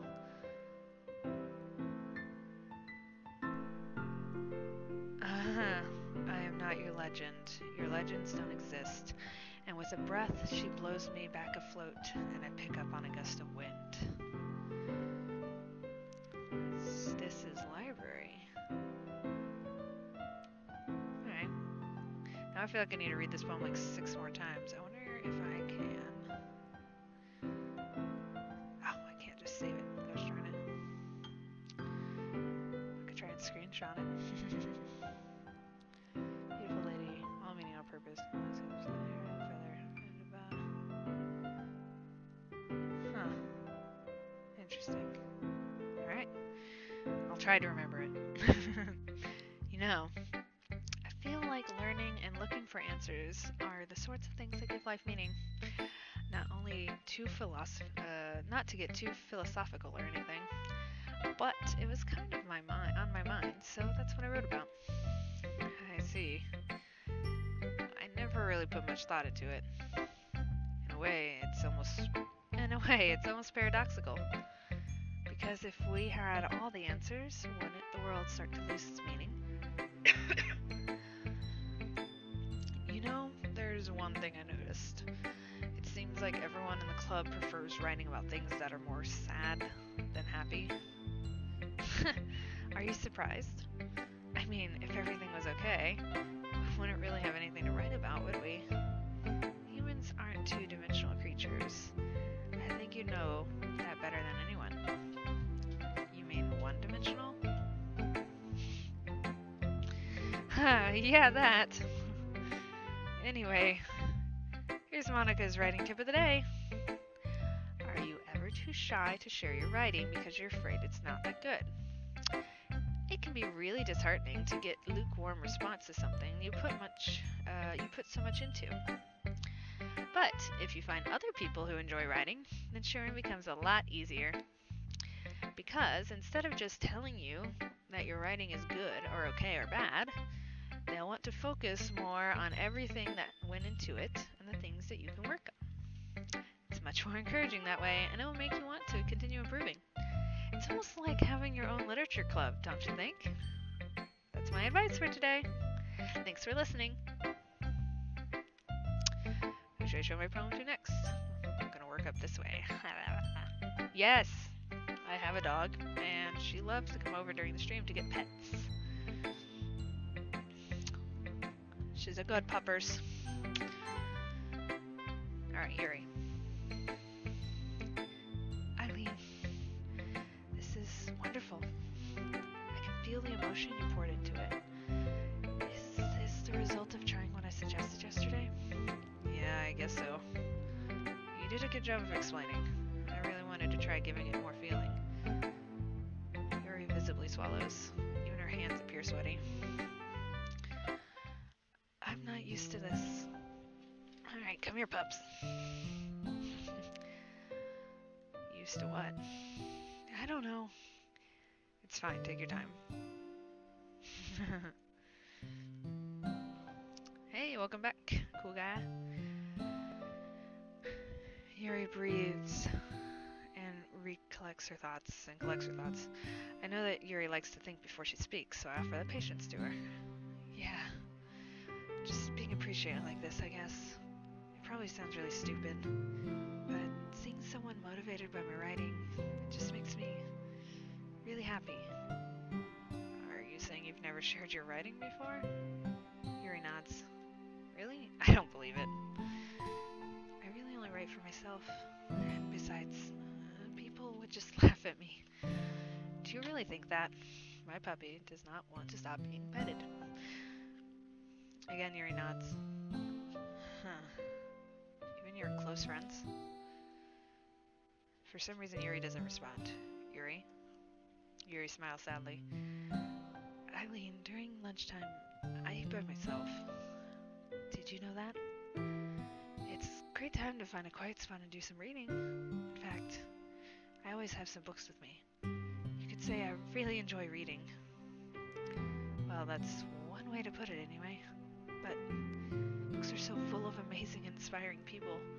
People you want to fall in love with, or people you just know would make a really good friend. Cheerful people who always put a smile on your face. Emerald Nights, no weird part has happened yet, and I'm itching for it, man. Or woman, I don't actually know. I'm not on Act 2. I'm only on like day 4, maybe, of the original, the Act 1. Okay, thanks. Yuri. Or deep thinkers and problem solvers who discover the mysteries of life. So when you look at it that way, I'm surrounded by friends every day. You know?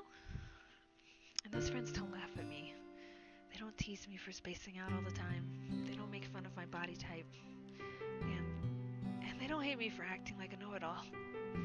People say that about you. I'm not a know-it-all, Eileen. It's the opposite. I don't know anything. I don't know how to talk to people. I don't know how to make people see me as normal. I don't even know how to make myself happy. I have all these feelings, and all I can do with them is read and write. But it wasn't until now that I started sharing it with you that I really understood what was missing all this time. But I haven't really done anything. No, that's wrong. Just being patient and respectful. That's really important to me. I know I'm a difficult person, Eileen. I speak too slowly. Oh, yeah, it's Veche. I wonder where Sayori is too, because she's probably not liking this. Yuri, I second guess myself all the time. I read too deeply into things.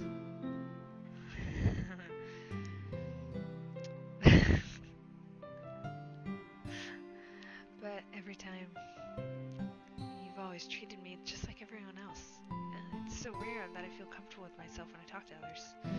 But that's why every time I talk to you, I just feel really happy. I see. Well, I treat you how you deserve to be treated, Yuri. And if other people don't see it that way, then screw them. I mean, I joined this club hoping I would make friends, and I would say I've had at least one success. Eileen, you joined this club because you were forced into it.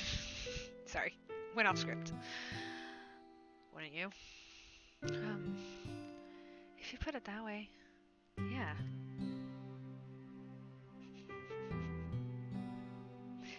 Yuri, we really are friends now, aren't we?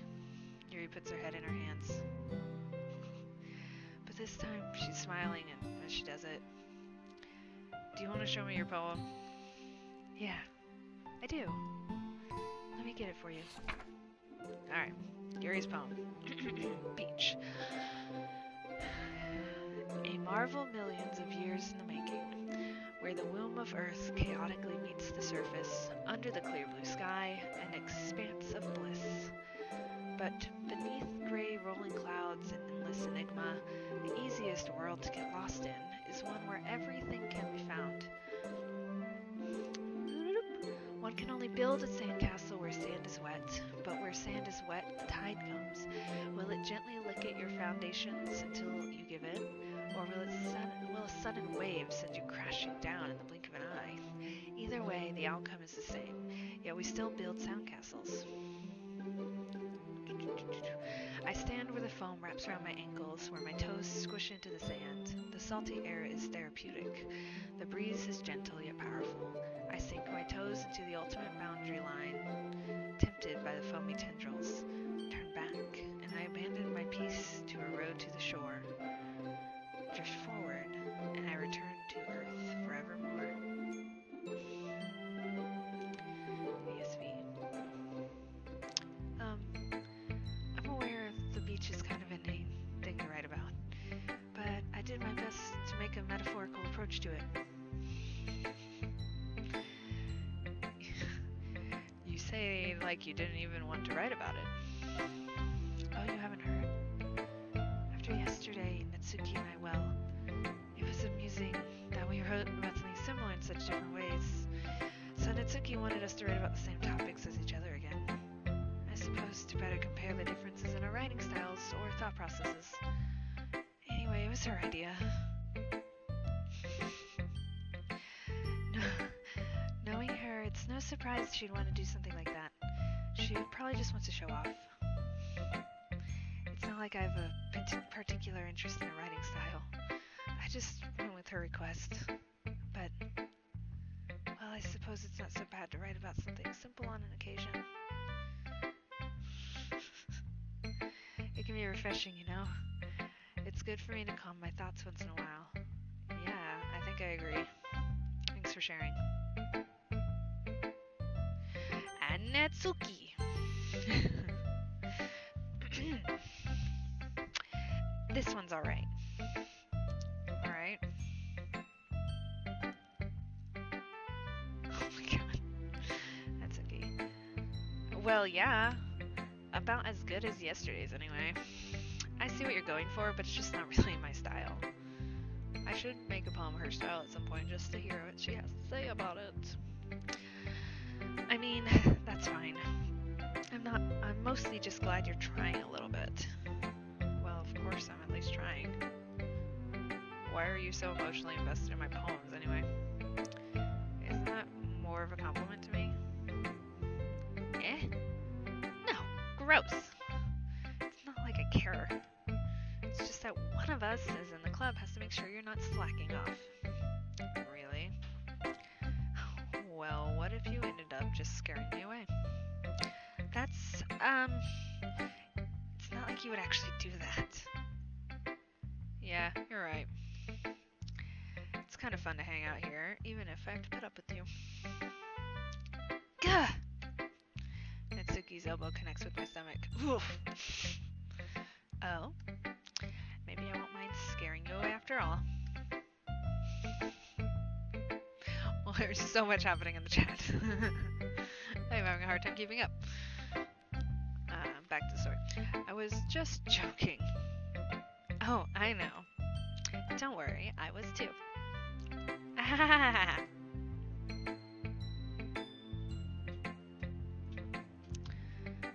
How the hell do you call that a joke? That seriously hurt. Well, maybe it was funny to her. I guess that's kind of the point. I should really just watch my mouth around Natsuki. Anyway, Natsuki holds her poem out to me like nothing ever happened. I'll be your beach. Your mind is so full of troubles and fears that diminished your wonder over the years, but today I have a special place, a beach for us to go. The shore reaching beyond your sight, a sea that sparkles with brilliant light. The walls in your mind will melt away before the sunny glow.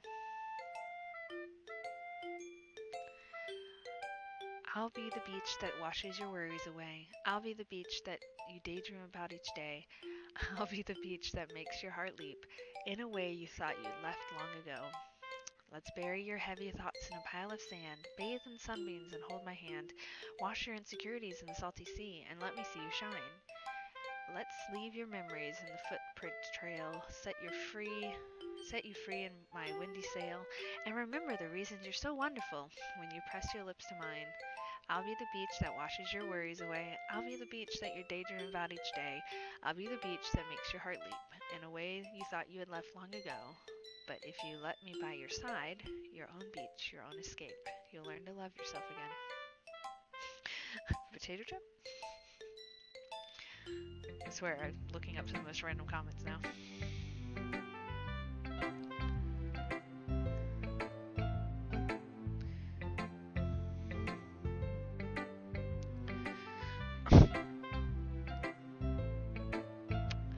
Alexander Hamilton's birthday. Then happy birthday to Alexander Hamilton. That's awesome. Okay, anyway. Natsuki. Yeah? I felt like if I kept writing about negative things, so I wanted to write something with a nice message for once. Besides, the beach is awesome. Kind of hard to write about anything negative about the beach.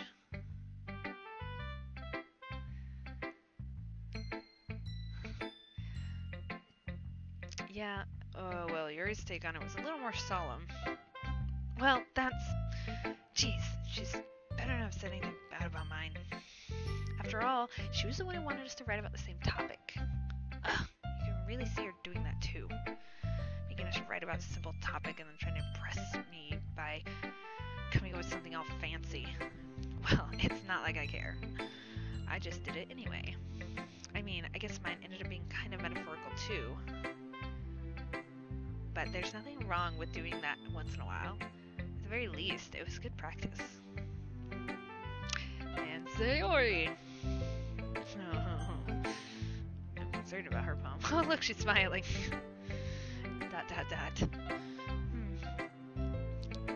It's nice, I guess. Come on, I can tell that you don't like it. Well, you don't need to worry about what I think. After all, you wrote this for someone else, didn't you? Probably Yuri. Eh? I didn't write this for anyone specifically. Maybe. That's not really what I meant, though. But it's okay. You're making new friends, just like I was hoping. It makes me really happy. And you're happy too, right?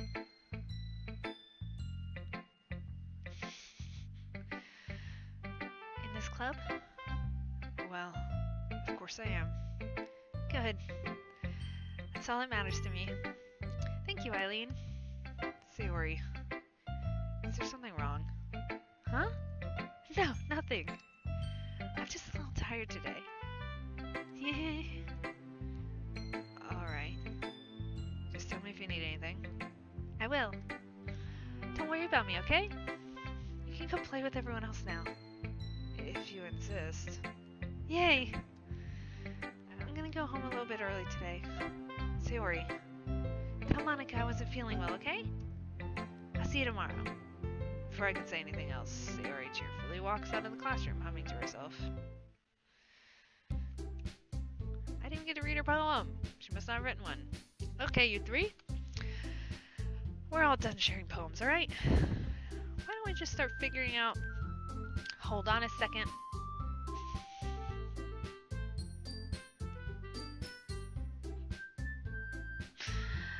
Is it me, or did you say something strange just now?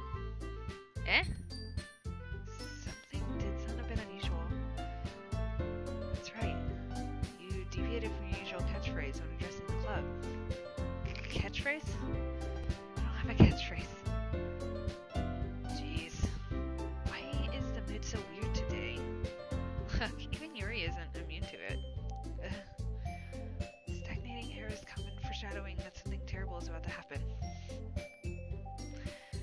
In your books, maybe?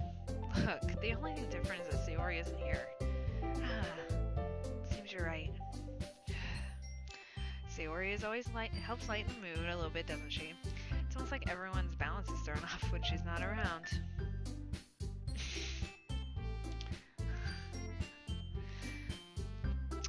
Where the heck did she run off to anyway? I thought she just wanted to pee. Tsuki, please show some decency. Oh, come on. She actually wasn't feeling too well and she went home early. Is that so? Hope she's alright. Seriously? Of all the times not to go home with her, you pick the time she's not feeling well? So much for you two being all lovey-dovey. No. First of all, stop misunderstanding my friendship with Sayori. And second, she's kind of been avoiding me today, so I don't want to force it. Oh. That's a curious expression coming from Yuri of all people. Calm down, guys.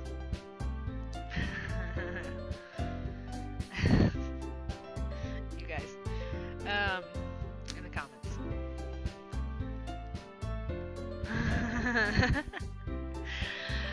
I talked to her earlier and everything's fine. What did she say? Anyway, we need to figure out the rest of the festival preparation, so let's decide on what everyone will be doing this weekend. I already know what I'm doing. That's right. Natsuki will be making cupcakes.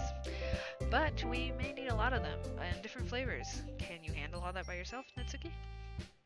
Challenge accepted.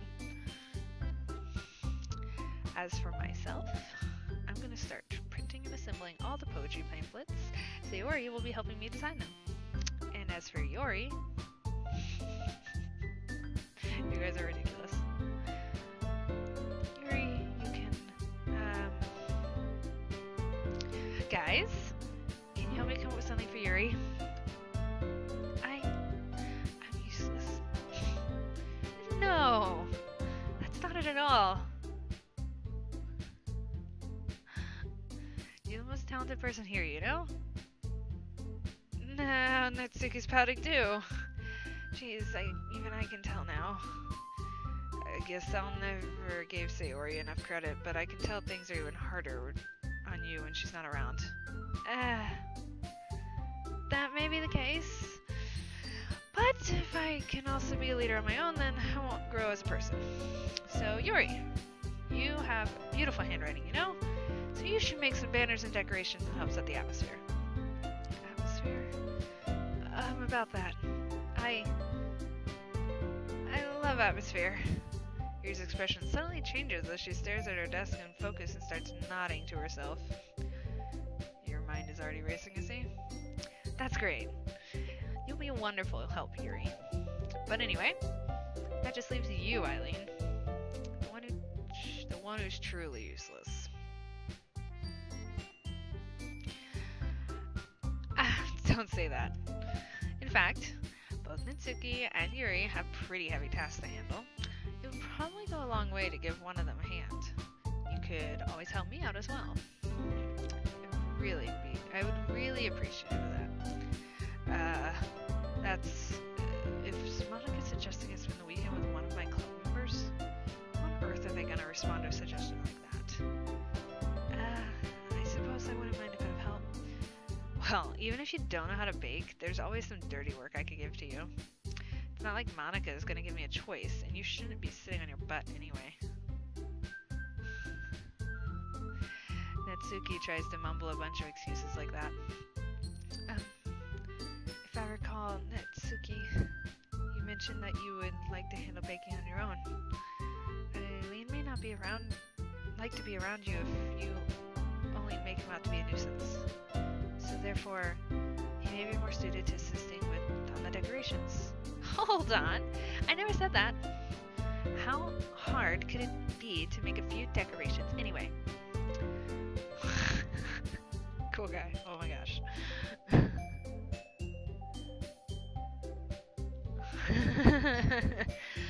Natsuki. Sounds more like you're just making excuses for Eileen too. What are you saying? It would be extremely meticulous work. And baking isn't? Just what do you think? Guys, let's just settle down for a moment. In the end, I think it's up to Eileen to decide how he'd like to contribute. Besides, he hasn't really gotten a chance to spend any time with me yet, you know? So I'm sure he's interested in... You literally just said. I'm surprised as well. Sorry. I was just saying though. Jeez. Can we just settle this already? Yeah. Eileen, you're okay with this, right? In the end, it's up to you. Of course. Very well. In that case, everyone looks straight at me. Alright guys, who should I pick?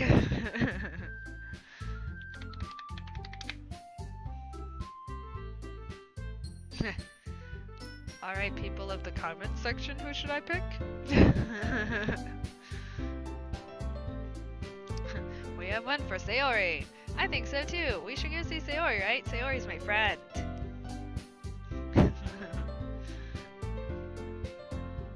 Oh my god. Yes, I think somebody should definitely go check on you, Sayori. Oh, and Monica. I think, Monica terrifies me. And, I better pick Monica? Did she break into your computer and tell you to type that? Anyway,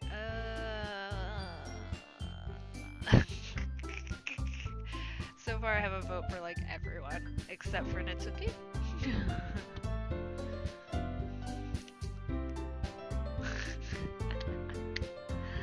Oh my god. So I'm gonna go with my gut, only because this is going all over the place, and I'm gonna go with Sayori just to see what happens. Alright? Alright. See how much they freak out on me. I mean, if it's gonna be anyone, then I prefer helping Sayori. I mean, we're already neighbors and... But Monica said Sayori was helping her. Jeez. Do you really hate us that much? No. Sorry, I didn't mean for this to be difficult. Just think of the club, okay?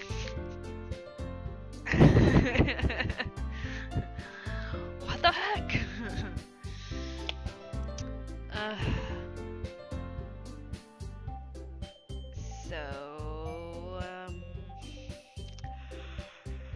I guess I'll go with Monica so I don't get hurt.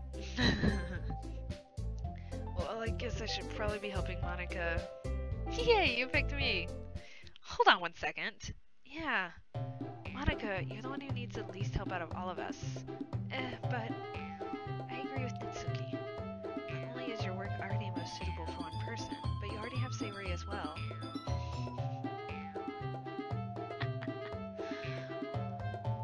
But Eileen is the one who, it doesn't matter. You were the one who scared him into picking you you in the first place. It's kind of true. You're the club president, Monica.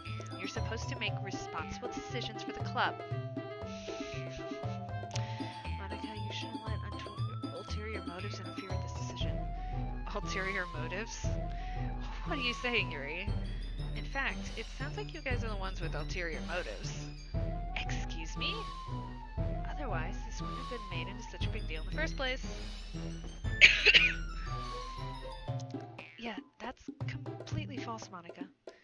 Yeah, we have a lot of work to do, you know? We won't do as good of a job if you make us work alone. Maybe that's true. Think of the club, Monica. If we want our event to succeed, then we need to appropriately distribute our resources. So you're going to do the right thing, President? Okay. I get it. It's technically most logical for Eileen to help one of you too. So, I guess that's what we'll do. Do you have a preference, Eileen? Well, my next preference is Yuri. Nothing against you, Nitsuki, but you know, I just can't bake and grab. Yeah, that's it.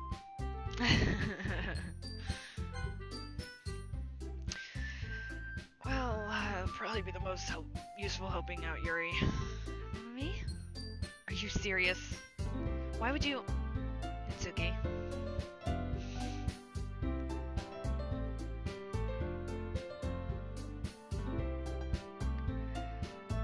I can already tell you're about to say something mean. No, I was just saying... So you'll be helping Yuri then, Eileen? Yeah, that's what I'm gonna do. I'm glad. I have a bad habit of overthinking these sorts of things. So I think your assistance will be very useful. That's great to hear. Natsuki, will you be able to handle the baking yourself? I mean, yeah. I already said I would be fine. Okay. Everyone can tell that Natsuki is feeling a little sour. So, is everything we needed to go over? Yeah, that should be about it. Are you guys excited? Well, excited may not be the right word, but I suppose I'm looking forward to it a little bit. Do you feel the same way, Eileen? Me? I guess you could say I'm interested to see how it will turn out. That's good enough for me. What about you, Nitsuki? Nitsuki. What? Why is everyone yelling at me? I didn't even do anything. No, that's not what I meant at all. Yuri anxiously glances between everyone in the room. I'm sorry for this. I don't really know why Eileen picked me. And also, your cupcakes are the best cupcakes I've ever had. They'll go really well with my tea. And nothing that I do for the event will compare to that, so I get it. I'm kind of surprised though. Why? Well, I'm the one acting immature. I already know that. But you're trying to cheer me up all of a sudden. I know I'm not very good at it. I'm sorry if I said something bad.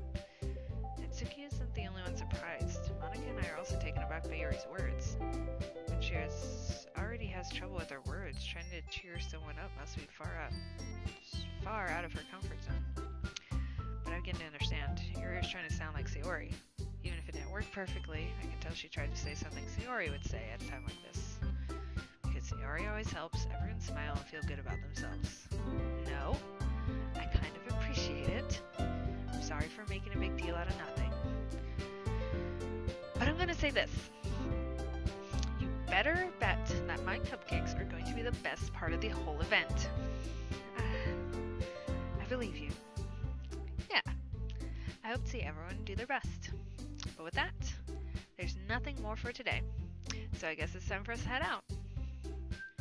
Alright, let's get out of here then. Everyone packs up their things. I start to follow Monica and Nitsuki out the door as they chat between each other. I turn around. Sorry. I realized I don't have any way of contacting you this weekend. Oh, you're right. I can't believe that slipped my mind. Should I give you my phone number? I think that would be the best way, yes. Alright then. Yuri and I exchange phone numbers. Okay, then I'll be stepping by your house on Sunday. Eh? My house? Is that a problem? No, not at all. I just thought that it would be the one going to your house since I'm the one helping you. I suppose that makes sense, but if you don't mind, I think I would prefer going to your house. Alright. In that case, it won't be a problem. I decided not to press Yuri for a reason. It's not like it should matter that much either way. So I'll just need to make sure my room is clean. I hope I managed to make myself useful in some way. I'm not nearly as creative as you are. Don't underestimate yourself, Eileen. I think we'll make a very productive team. Do I play sports? Does that person play sports?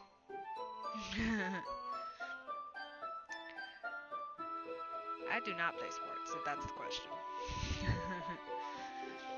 Though I did do jiu-jitsu for a little while. That's kind of a sport. Here. Even if you only chose me because you felt bad or something. Wait. You don't actually think that, do you? I don't know. It's difficult to come up with any other reason you may have chosen me. You're forgetting the one reason that's with the most common sense. I chose to help you because that's what I want to do. But Yuri thinks to herself with an extremely tense expression. Yuri, you're overthinking this. You wanted me to point out when you're overthinking, right? I didn't realize. I'm telling you, I want to. That's all there is to it. Do you believe me? Yuri thinks really hard again. She looks straight into my eyes for a long while. I believe you. As if it took her tremendous effort, Yuri finally says that and relaxes her expression. And I'm really looking forward to Sunday. Yeah, I am too. After that exchange, I make my way out the door and Yuri follows. I can't believe this. Yuri is going to be coming to my house on Sunday? Even though I would have... Even though I would have preferred to do this with Sayori, my anxiety still shoots through the roof. I guess I've gotten pretty used to handling her at this point. But who knows what might end up happening when we're outside of school. She even told me she was looking forward to it. I shake my head. Why do I feel so nervous when Sayori finds out about this?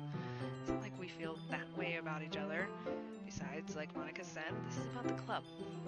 I have nothing to worry about. I did read the raccoon poem. If I just go with it, then I'll have a good time. It's already Sunday. Let me save. Oh my gosh. Okay,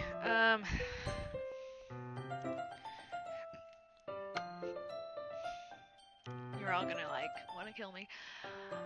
I've been playing for 2.5 hours now, so I'm gonna put a pause on this stream and, do that thing you keep telling me not to do. I kind of thought that was the message in her raccoon poem world. It's probably also why she doesn't want me over at her house. Anyway, I'm gonna put a pause on this. More likely than not, we'll continue next Thursday on my weekly stream. But I say this very, very tensely. There's a small chance that the temptation will curve in and I will stream more of this. I know I'm almost done. Oh no. Almost done, almost done. Like, tell me how almost done we are. Like another hour almost done? Ugh. Alright, hold on. I need to stretch or something, man. Okay. But only for you guys. I'll do it for you guys. Let me check a quick thing.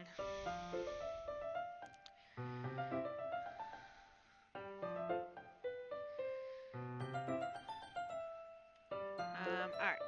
30 to 40 minutes. Okay, you know what? We'll do it, but if we get to 11 o'clock... well, I won't end it. I won't end it. I won't end it. I will continue. I will continue with you guys. It'll be a bit of a late stream, but that's okay. We'll do it. That way I can finish Act 1. Alright, hold on. Let's do it. It's already Sunday. Let me get a drink of my juice for fast.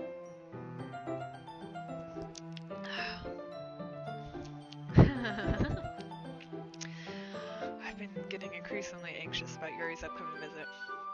I keep telling myself there's no reason to be nervous, but it doesn't help much. Yuri is clearly an introvert and also an intimate person in general. There's no doubt that she'll open up a little bit when it's just the two of us. Meanwhile, we've even been texting occasionally. She was extremely apprehensive at first, but it wasn't long before I was already learning more about her. But putting Yuri aside, I haven't heard a thing from Sayori since she left the club early the other day. It's not like we text each other all the time or anything, but I've been worried about her in the back of my mind. Between what Sayori said and what Monica said, is it really okay for me to put Sayori's feelings aside when she might need me? Oh no. Good grief. I decide to visit Sayori before Yuri comes over. Rather than asking, I simply tell her I'm coming over, much like we've done in the past. Once I reach Sayori's house, I knock on the door before entering it myself. That's the sign of close friends. Again, we used to play so often that we've made it a habit of simply entering each other's houses like we're family. Again, I have to slightly mention, I have a feeling I know what's going to happen from some spoilers I've heard, not just from you guys in the stream. The house is quiet. Sayori isn't anywhere on the first floor, so I assume she's up in her room. It's already strange of her not to run down and greet me. I head up to her bedroom where I finally find her. Sayori? Hey, Eileen. I sit down in her room. Sayori forces a smile, but it's easy to tell that she's different. There's a minute of silence between us. You haven't come over like this in a long time, have you? I guess you're right. It's been a long time. Not much has really changed, has it? Sayori's room is messy as it's always been. I also recognize the same stuffed animals on the wall and decorations she's had for years now. If you came over more often, it wouldn't be such a mess. That's because I end up cleaning it up for you. How come you suddenly wanted to come over today? Aren't you supposed to see Yuri today? Yeah, but... Wait, how did you know about that? Yuri had already left by the time we decided that last meeting. Monica told me. It's only natural for her to keep me informed about first festival preparations, right? Oh, that's true. But what about you? Are you going to be helping Monica today? Of course! But I'm just helping her online. We didn't plan to meet up or anything. Oh gosh. So it's just me and Yuri then. Yep. There's more silence between us. Sayori stares in a random direction. Everything about her behavior is really uncharacteristic. I finally get the point. I just wanted to see how you were doing. After you left on Friday. When something's wrong, you can't hide it from me. I know you too well. So, Sayori smiles, shaking her head. That's no good, Eileen. Eh? Why can't it just be like it's always been?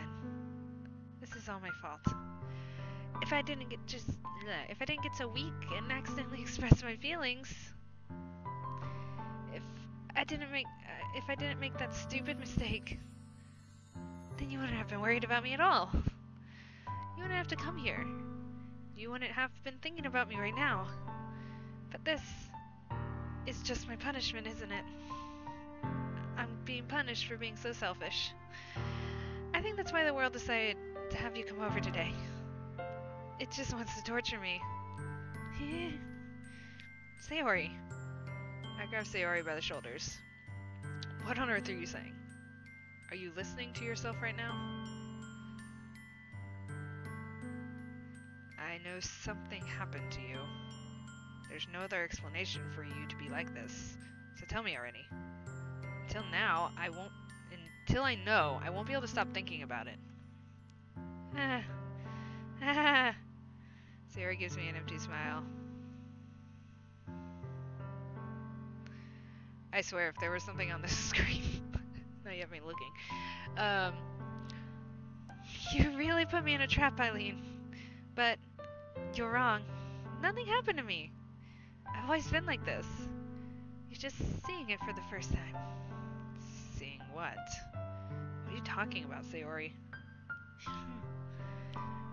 You're really just gonna make me say it, aren't you, Eileen? I guess I have no choice this time. The thing is, I've had really bad depression my whole life. Did you know that?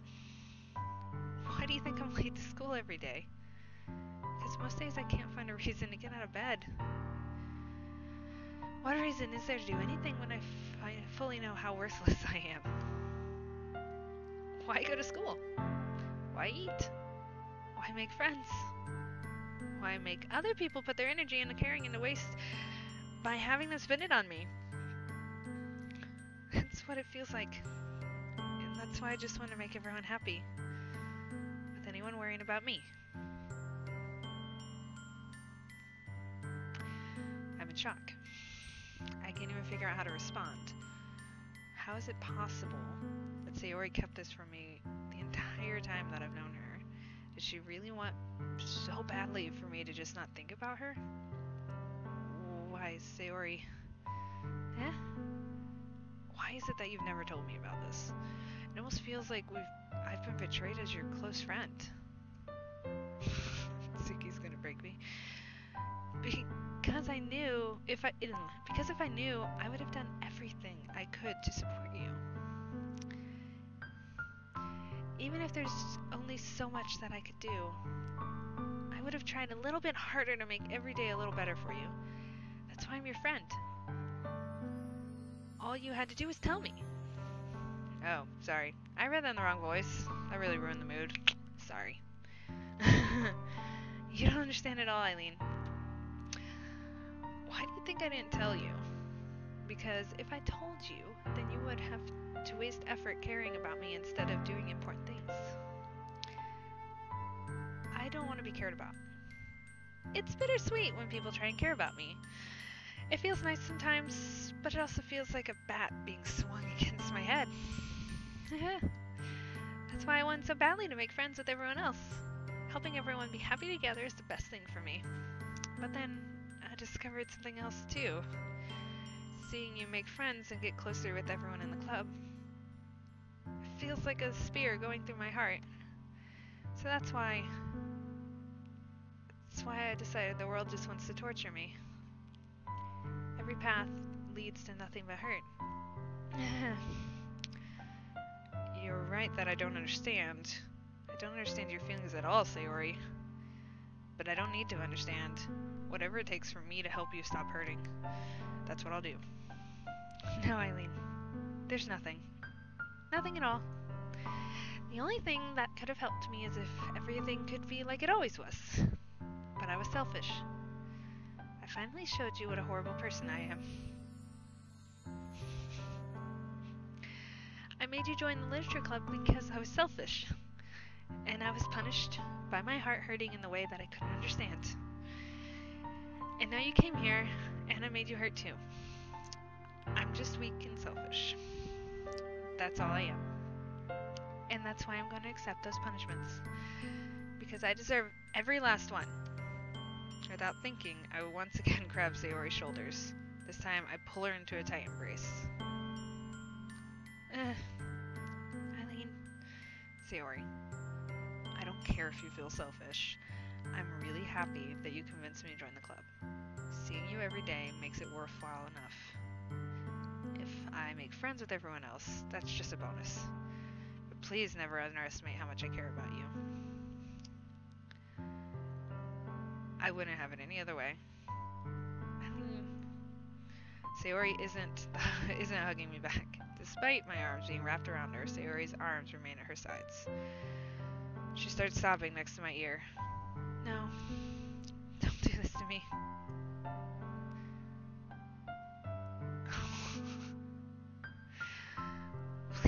this? I mean, Sayori barely manages to speak between her sobs. I don't know if I'm doing the right thing.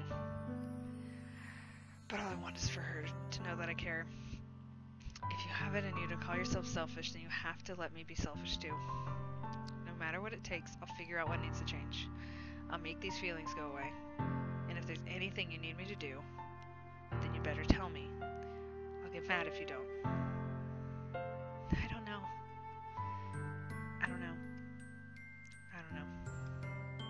Gently, Sayori finally puts her arms around me in return. I don't know anything. It's all really scary. I don't understand any of my feelings, Eileen. The only time I'm not feeling nothing is when I'm feeling pain. But your hugs are so warm. And that's really scary too. Sayori lets me go. And as she does so, I let her go as well. The festival's tomorrow. Yeah. It's gonna be fun, right? Yeah. How would you like me to spend it all with you? It's what I want. I promise. I think that would be nice, then. Yeah. Sayori wipes her eyes. If I could spend the whole day here, I would. Of all days, this has to be the one where I have other plans. Maybe I should cancel. No, don't. Please don't. If you did that, then I really wouldn't forgive you. But it's almost time for Yuri to meet you at, It's almost time for Yuri to meet me at my house. At the very least, do you want to come along and help out? It would be fun. To my surprise, Sayori shakes her head. I'm sorry. I don't know if that would be very good for me today. You understand, right? It's kinda hard for me to fully understand, but I'm trying my hardest. It's okay. Don't worry too much about it. I'll see you tomorrow, okay? Alright. I look forward to it. I say goodbye to Sayori and exit her house. On the way home, I find myself still feeling uneasy, but it's hard for me to keep thinking about it when Yuri is about to come over too. I think Sayori's right. I shouldn't be worrying so much. We're definitely gonna have a great time tomorrow. I should just focus on what's ahead of me. As I approach my house, I see something that makes me feel a moment of panic. Yuri? Thank goodness. You're a little early. I'm sorry I wasn't home yet. Were you waiting a long time? No, I just got here. But I started to get really nervous when nobody answered the doorbell. You always could have texted me. One more scene. If I had known, I would have reassured you and hurried more on my way home. I suppose that's true. I just didn't think of that for some reason. It should be common sense to do that, but I decided to ignore it. Anyway, let's go inside. I see you brought a lot of stuff with you. That's right. And did you manage to find everything I asked you to buy as well? Yeah, pretty much. At least I hope I got everything right. I'm sure we'll be fine. I take Yuri to my room. It's very organized. Not like mine. The first thing she does is glance around curiously, which makes me feel anxious. It's so clean. I cleaned it before you came over, so... It's very considerate of you to do. No. I'd be really embarrassed for my room to be a mess while you were here. Well, I do enjoy cleaning. I would have gladly helped you clean. That would be even more embarrassing. Wait, don't look in there. I snatch Yuri's wrist, which was in the process of opening a desk drawer of mine. I'm sorry. I wasn't thinking for some reason. I was just spacing out. It's fine, it's fine. I let go of Yuri's wrist. She puts both of her hands firmly in her lap as if to make sure she's keeping track of them. So, should we get started? Yes. I have a few things planned that you can help with. Decorations and other atmospheric enhancements. Yeah, what was in his drawer? atmospheric enhancements, you know? Mood lighting, aromatherapy candles. Oh, wow. I didn't know you planned on taking it that far. Of course. I want to help take our guests to a faraway place. Although, many will stop by just out of curiosity. And for cupcakes, I guess. I'm determined to provide an experience that will leave them wanting more. That's great. It's easy to forget that you're a pretty intense person. Intense? I guess that's the best way to put it. Is that a bad thing? No, not at all. Oh, gracious. It's something that I like about you, actually. Is that so? That makes me feel relieved. And kinda happy. Yeah, no need to be so anxious. You can relax a little. Relax. I brought some things for relaxation. I was gonna use them during the poetry event. Oh yeah? Like what? Let's see. Yuri rummages through her bag. She pulls out a few candles and a wooden cylinder-shaped object. I did some shopping on the way here, so I happen to have these in my bag. I plan to cover the windows with black paper and use the candles to light the room. I think that would be amazing, don't you? Yeah, that would be really neat. What's the wooden thing, though? Oh, this. It's a diffuser for essential oils. How familiar are you with aromatherapy? Not familiar at all.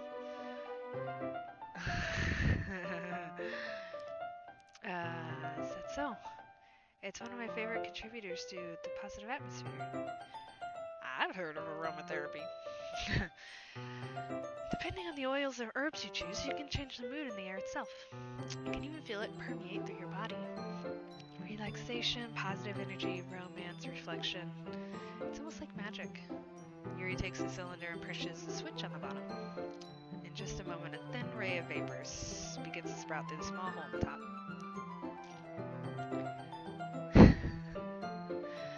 Wow, that smells wonderful. What kind of mood is that one for? This is jasmine essential oil. It smells a little sweet and flowery, right? Yeah, it's a good way to describe it. I choose jasmine for the event because it provides more than relaxation. Jasmine enhances your emotions and helps you feel them flow through your body. You feel warmer and your heart pounds more heavily. Don't you think that would be perfect for sharing our poems? It does sound suitable. But you seem to know a lot about this, so I'll trust your opinion with anything. Yuri smiles gently, clearly enjoying herself. She again reaches into her bag and pulls out several spools of ribbon. What are those for? Well, did you purchase the origami paper I asked you to get? Yeah, I have it over here. We won't be using paper for folding origami. What I like to do is write a different word on each paper.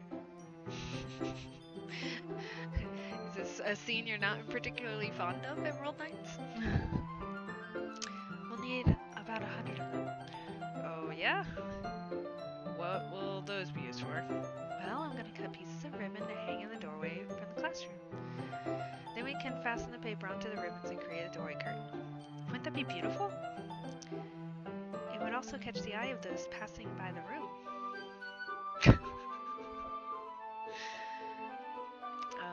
It may attract someone to peek inside. That's really creative. I had no idea you could be so good at this, Yuri. Is that so? Well, I suppose I do get a little intense, as you put it. The way they write giggling is ridiculous. Anyway, Yuri giggles with red cheeks. Oh, that was very interesting. Is it just me, or is she more relaxed with just the two of us? Or maybe it's the excitement she feels from sharing something that she enjoys? Or maybe it's the essential oils. Here's a marker, Eileen. You can write any characters you want. I'll help you once you finish cutting the ribbons. Alright. Sitting on the floor together, the two of us get to work. I carefully draw a different character on each paper, doing my best to manage my bad handwriting. Yuri unravels a long strand of red ribbon to her desired length. Red ribbon. Then she reaches into her bag once more and pulls out a pocket knife. The knife is strangely beautiful.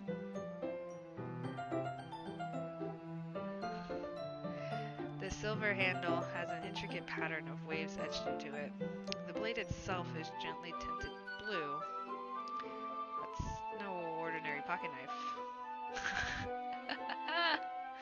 It's okay, Emerald Knights. I have spelling errors all the time. Eileen, it looks really fancy. Well, embarrassed, Yuri looks away. What is it? You're gonna think it's weird. Yuri, whatever it is, I have no reason to judge. To each their own, you know? If you promise you won't be weirded out. Yeah, I promise. Alright. The thing is, I'm kind of into knives. They're just so pretty. I can't help it. I don't know what it is. The combination of craftsmanship and the feeling of danger, maybe? What am I saying? Please don't think I'm weird for this. You're laughing at me. No, I'm not laughing at you. It's just funny how nervous you got about sharing. It's, well, an interesting thing to be into, I guess. But it kind of suits you. Suits me? Yeah, it's kind of intense. Relatable. Besides, it's a really cool-looking knife. I can't deny that. It is, isn't it? Yuri relaxes her expression once again. Would you like to hold it? Sure, I'll check it out. Yuri carefully hands me the knife, which, with the handle facing me, I take it and turn it around in my hands. It feels heavy, extremely solid. Where do you even get a knife like this? Curious of its sharpness, I feel the point of the knife with my index finger. Ow! Eileen! Why did you do that? I didn't expect it to be that sharp. I barely touched it at all. It's my fault. I should have warned you. The knife is extremely sharp. It can cut through skin like it's paper. Oh no. A small drop of blood trickles down the side of my finger. Yuri takes my hand and gives the wound a closer look. She stares at it and noticeably fidgets. If you're squeamish, I'll go wash it off now. Without warning, Yuri puts my finger in her mouth and licks the wound.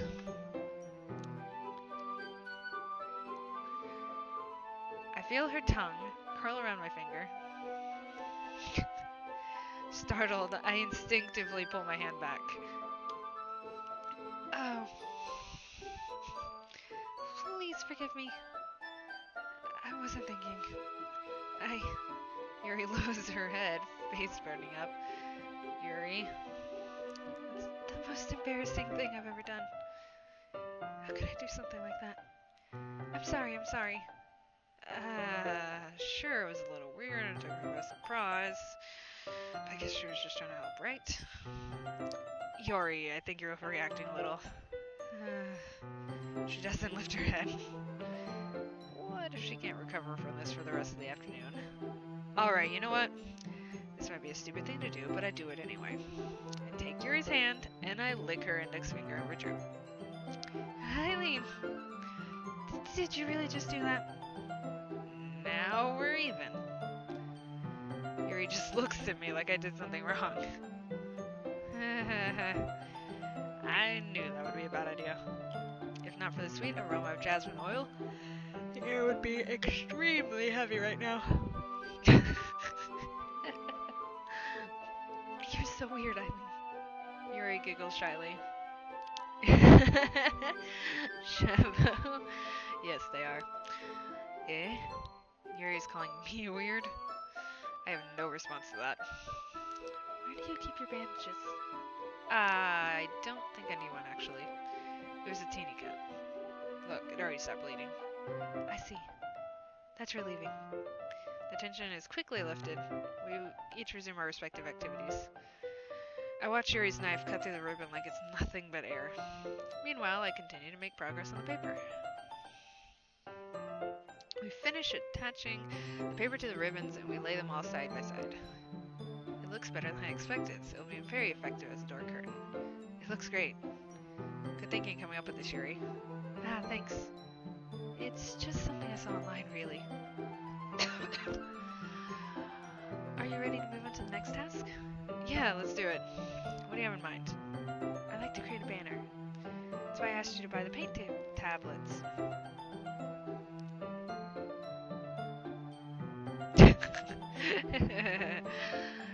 Ah, that's right. One of the items Yuri asked me to buy was a kit of watercolor paint tablets. Thank you for the exposition. We'll need about 6 cups of water to put each of the tablets in. Do you mind fetching those for us? Of course not. 6 cups of water. I'll be right back in a minute. Thank you very much. Oh, and just a little bit of water is okay. If you feel the cup's too high, it'll be too diluted. Taking Yuri's advice, I decided to use small plastic bathroom cups rather than full-size glasses.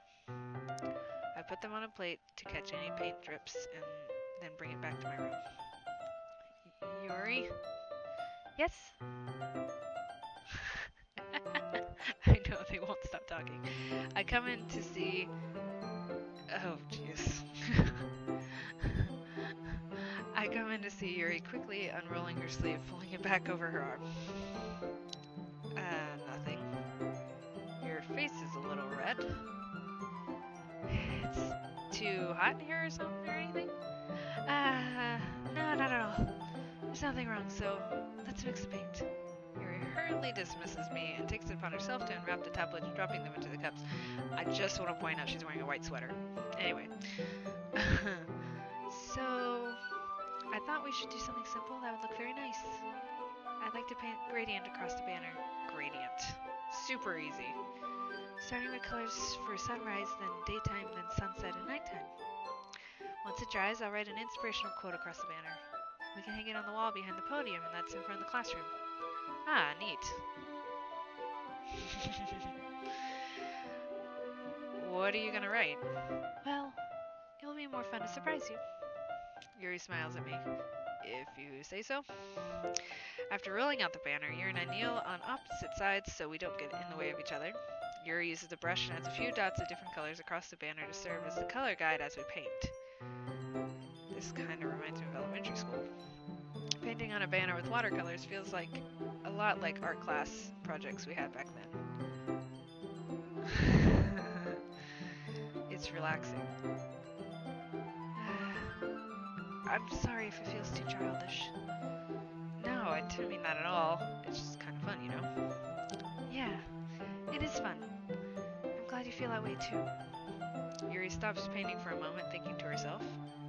For me, I don't need to go out and do crazy things to have fun. In fact, I usually don't even want to.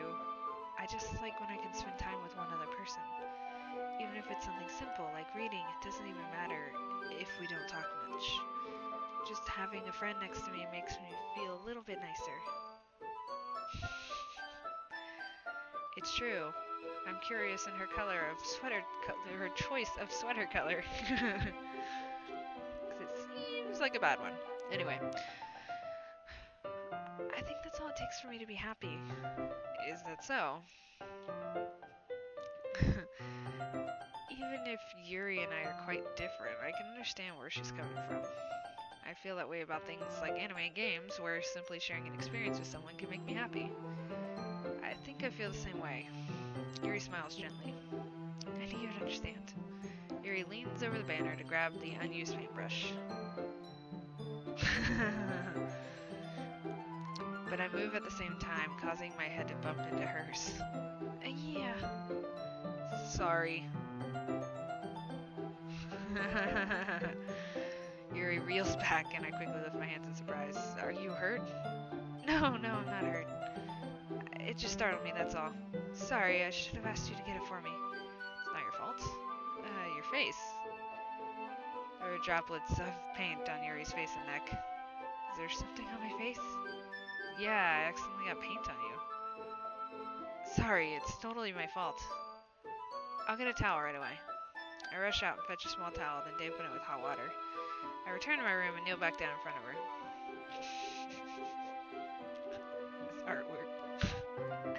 Here.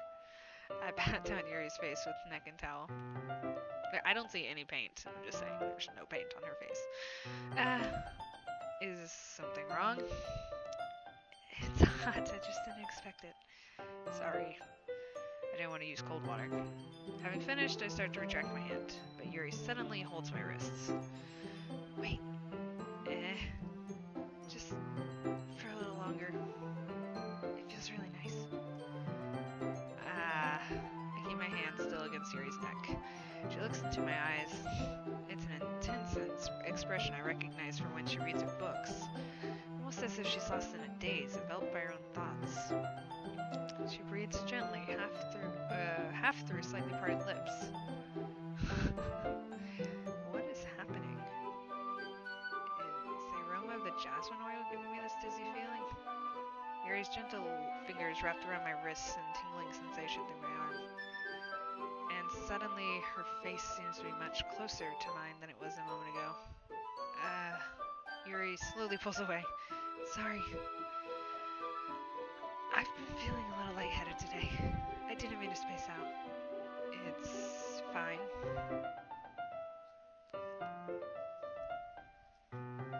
Ah, a theory. That would be fun. The moment is over as soon as it began. Yuri picks up her brush again, but her movements seem clumsier, like she's unable to focus. I remain silent. Why the characters act strange. I remain silent, forcing to ignore the event that just transpired. I hesitantly retrieve my own brush and continue following Yuri's example. That should do it.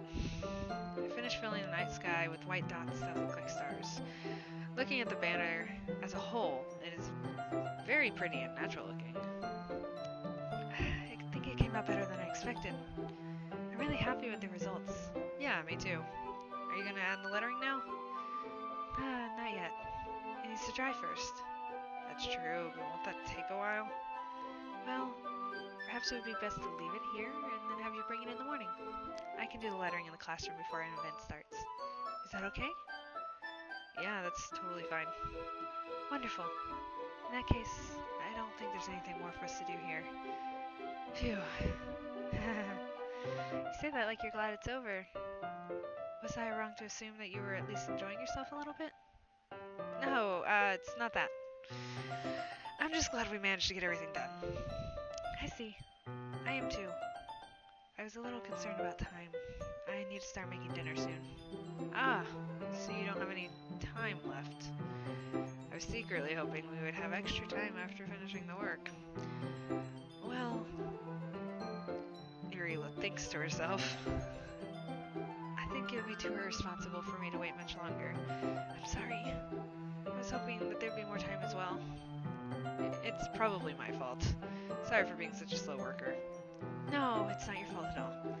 And the important thing is that we got everything done, right? Yeah. So, I shouldn't be disappointed or anything.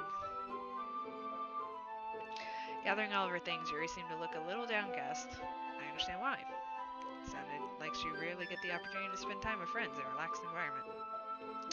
But that doesn't mean this is the last time it can happen.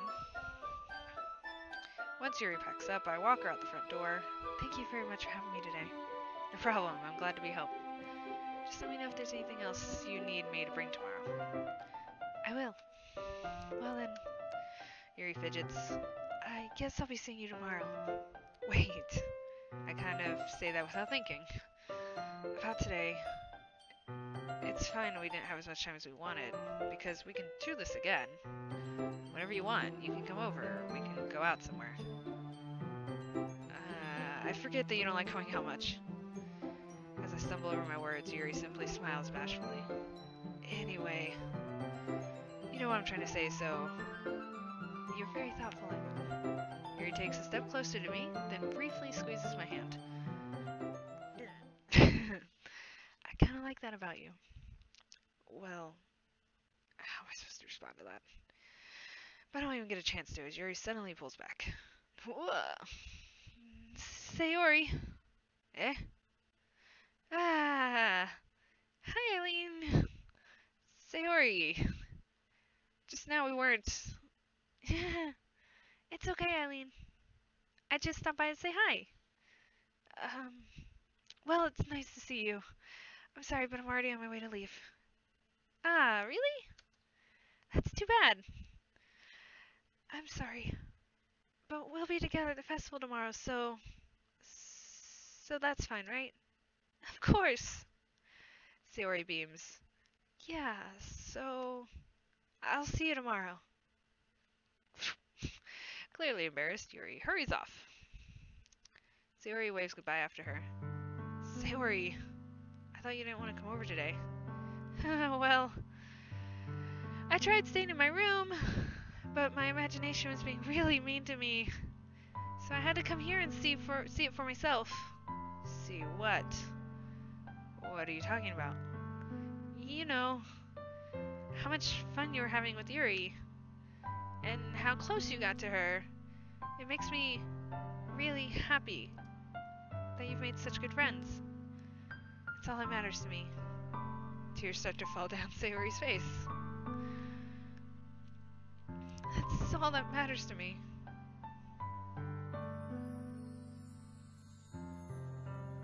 Stay until the choice, and then end it. Alright. Why am I feeling this way, Eileen? I'm supposed to be happy for you. Why does it feel like my heart is splitting in half? It hurts so much. Everything hurts so much. This would be so much better if I could just disappear. Sayori, don't say that. It's true, Eileen. If I wasn't here, then you wouldn't have to waste your sympathy on me. You wouldn't have to put up with me being so selfish. Monika's right. I should just... Monika? Monika was right about what? Sayori? What I said before is true. I'm not gonna let this continue. Caring about you like this isn't a burden your mind is making it out to be. It's something that makes me happy. It's something that I wouldn't trade for anything else. So even if it takes my an entire lifetime, I'm gonna be by your side until you don't feel any more pain. But... Sayori looks away. I put a hand on her shoulder to reassure her. I'm scared, Eileen. I'm really scared. What are you scared of, Sayori? I'm scared that I might like you more than you like me. Sayori? It's true, isn't it? I was weak and started to like you too much. I did this to myself. Eileen, I like you so much I want to die.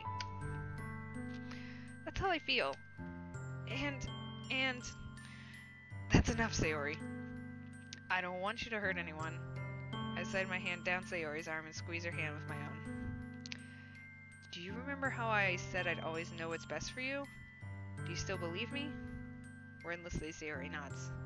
Even if you don't understand all of your own feelings, I know what you need most right now. And that's what I'm gonna give you.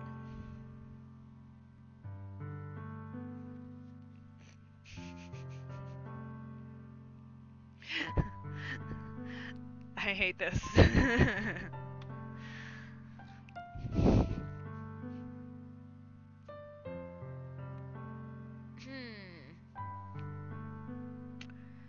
Which one does she need most? I feel like the top one's gonna make Monika kill her. I mean, you know.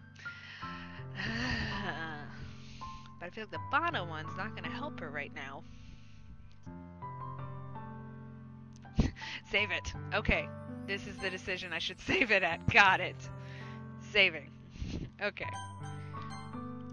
So which one should I say? It's now saved, so technically I could say either one, right?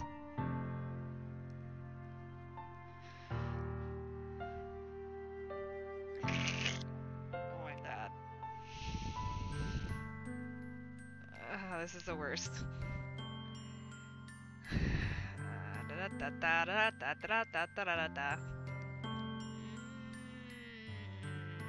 This is all, it's all gonna backfire. I know it is. Like, no matter what, it's gonna backfire. Oh, you're saying go back? 1, 2, 3, 4, 5, everybody.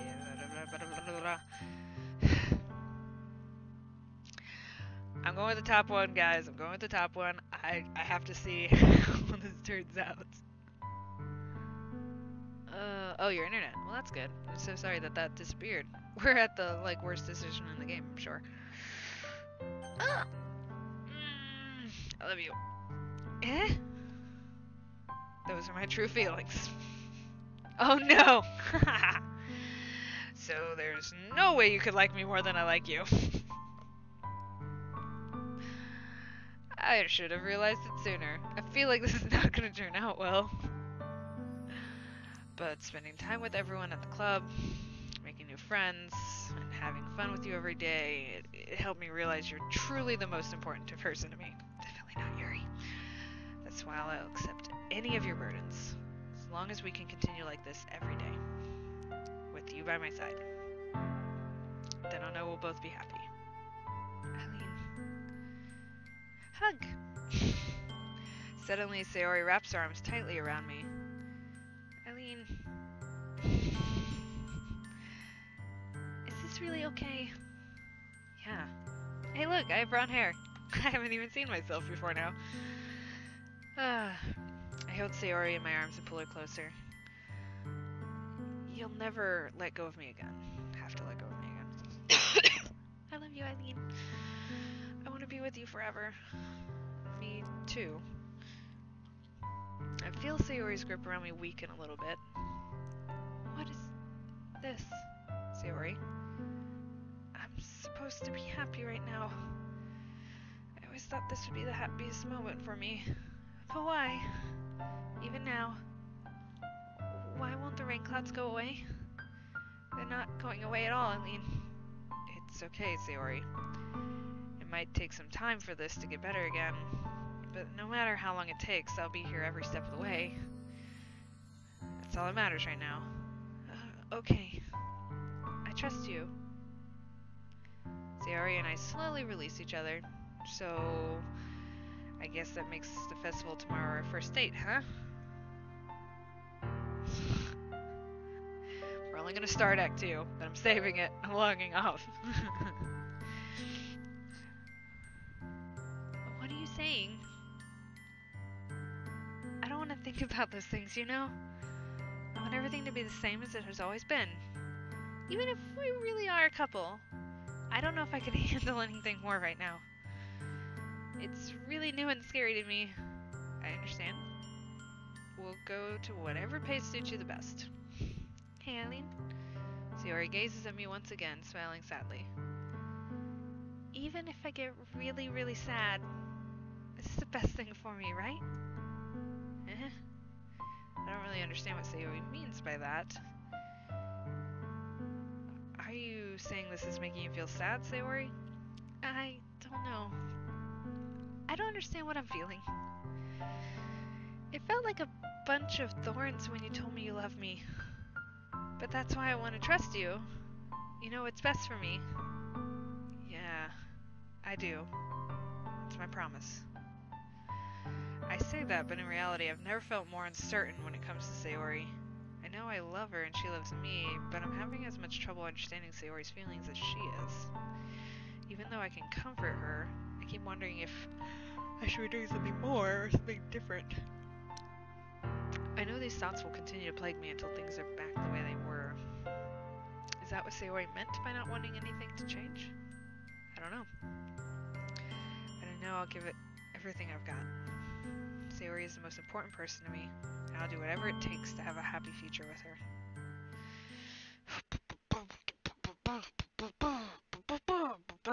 You know, we didn't say goodbye. It's the day of the festival! Of all days, I expected this to be the one where I'd be walking to school with Sayori. Okay, I'm sorry. But Sayori isn't answering her phone. I consider going to her house to wake her up, but decide that's a little too much. Meanwhile, the preparations for the event should be nearly complete. The banner Yuri and I painted is dry, and I gently roll it up to take it with me. Oh my goodness, if you do not go to her house.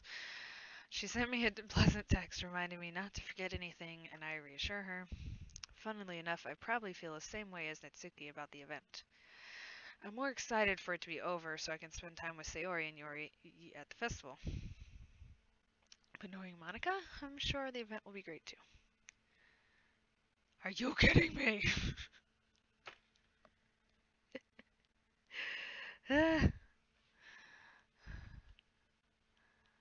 I'm not gonna get to her house anytime freaking soon, am I?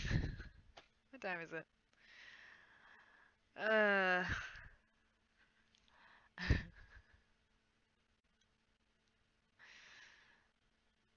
am going to have to go to bed soon. This is crazy.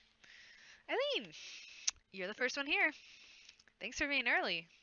That's funny. I thought at least Yuri would be here by now. Monica is placing little booklets on each of the desks in the classroom. They must be the ones she prepared. Oh gosh, that has all the poems we're performing. In the end, I found a random poem online that I thought Monica would like and submitted it. So that's the one I'll be performing. I'm surprised you didn't bring Sayori with you. Yeah, she overslept again. That dummy. You'd think that on days this important she'd try a little harder. I say that, but I suddenly remember what Sayori told me yesterday. Suddenly I feel awful, knowing it's not nearly that simple for her. I'd only said it because of the way I'm used to thinking. But maybe I should have gone to wake her up after all? Yeah, you dumb. You should take a little responsibility for her, Eileen. I mean, especially after your exchange with her yesterday. You kind of left her hanging this morning, you know? Let's just let this sit there for a moment. Exchange? Monica, you know about that? Of course I do. I'm the club president after all. But I stammer embarrassed. Did Sayori really tell her about it that quickly? That we're a couple now? I really didn't plan on bringing it up with anybody yet. Jeez. You don't know the full story at all, so don't worry. I probably know a lot more than you think. Uh, Monica's being as friendly as usual, but for some reason I felt a chill down my spine after hearing that. Gosh darn it!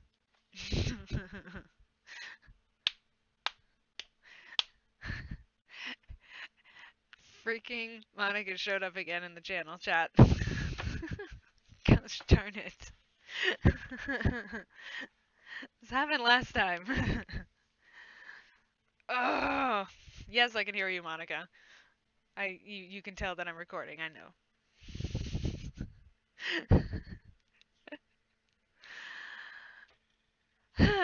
I'm just gonna keep going and see what happens. I swear this happened last time too. Oh, Lord have mercy. Alright. Hey, do you want me to check out the pamphlets? They came out really nice. Yeah, sure. I grabbed one of the pamphlets laid out on the desks. Oh yeah, they really did. Something like this will definitely help people take the club more seriously. Yeah, I thought so too. I flipped through the pages. Each member's poem is neatly printed on its own page, giving an almost professional feel. Sheva, you've never seen. Yeah, Monica showed up twice now in my chat area. She loves playing around with me in the chat stream. I recognize Natsuki and Yuri's poems from the other one they performed during their practice. What's this? I flipped to Sayori's poem. It's different from the one she practiced. It's one that I haven't read before. That's a different poem. Let's read it. Let's see how well I can read this, right? Yeah, let's do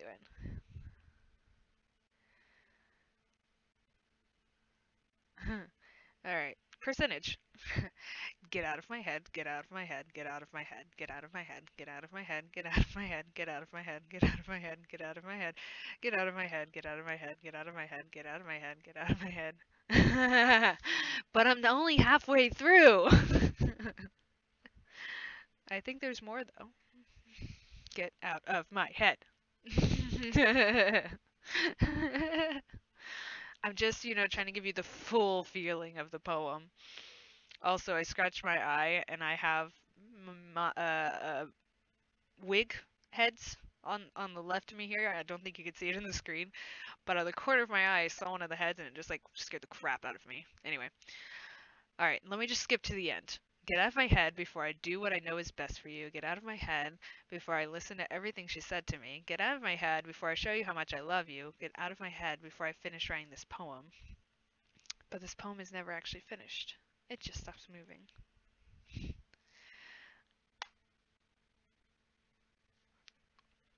What the crap?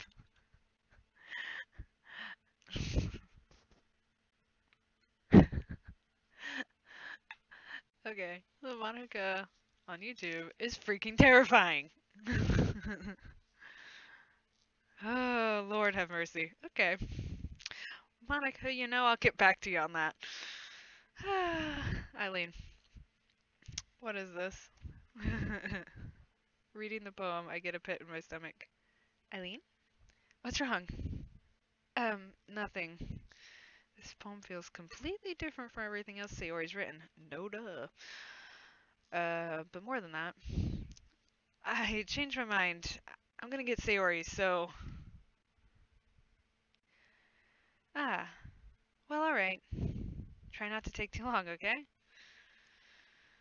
I quickly leave the classroom.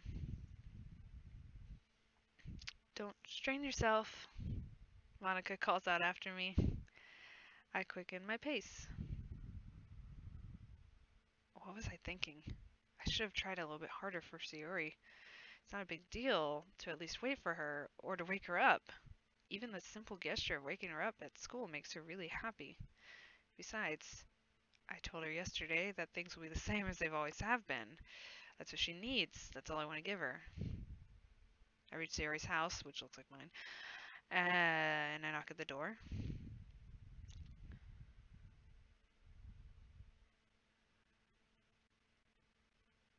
Sayori kind of strained herself. Monica, you're rather chatty tonight. I don't expect an answer since she's not picking up her phone either. Like yesterday, I opened the door and let myself in. Sayori? She's a really heavy sleeper. I swallow. It's like I know it's like coming up and yet I'm still feeling my heart going. I can't believe I ended up doing this after all. Waking her up in her own house. It's really something a boyfriend would do, isn't it? This is just getting so much worse. In any case, it just feels right. You almost feel bad for the main character. You almost feel bad. Sayori? Wake up, Tummy. There's no response.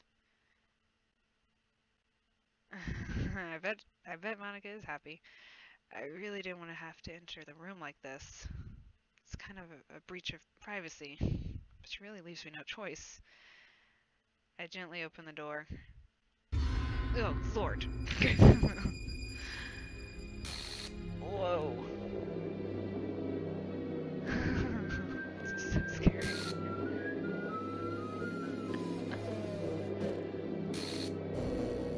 Uh-oh. File game script, line 307. What the crap?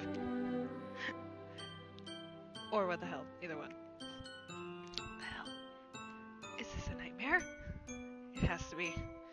This isn't real. I can hear the piano. There's no way this can be real. Sayori wouldn't do this. Everything has normal into a few days ago. That's why I can't believe that my eyes are showing me. I suppress the urge to vomit. Just yesterday, I told Sayori I would be there for her. I told her I know what's best and that everything will be okay. Then why? Why would she do this? How could I be so helpless? What did I do wrong?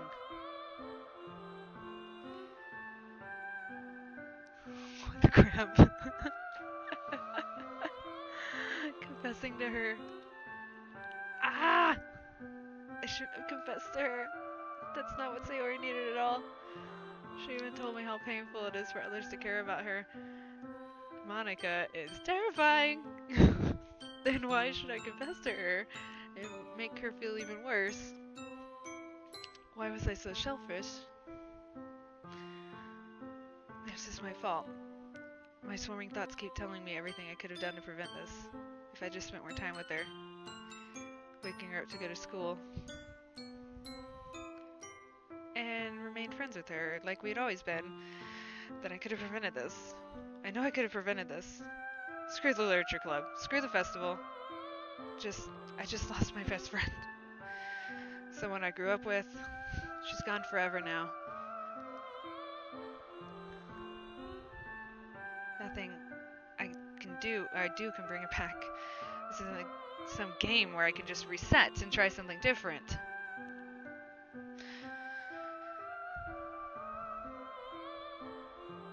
I had only one chance, and I wasn't being careful enough. And now I'll carry this guilt with me until I die. Nothing in my life is worth more than hers, but I still couldn't do what she needed from me.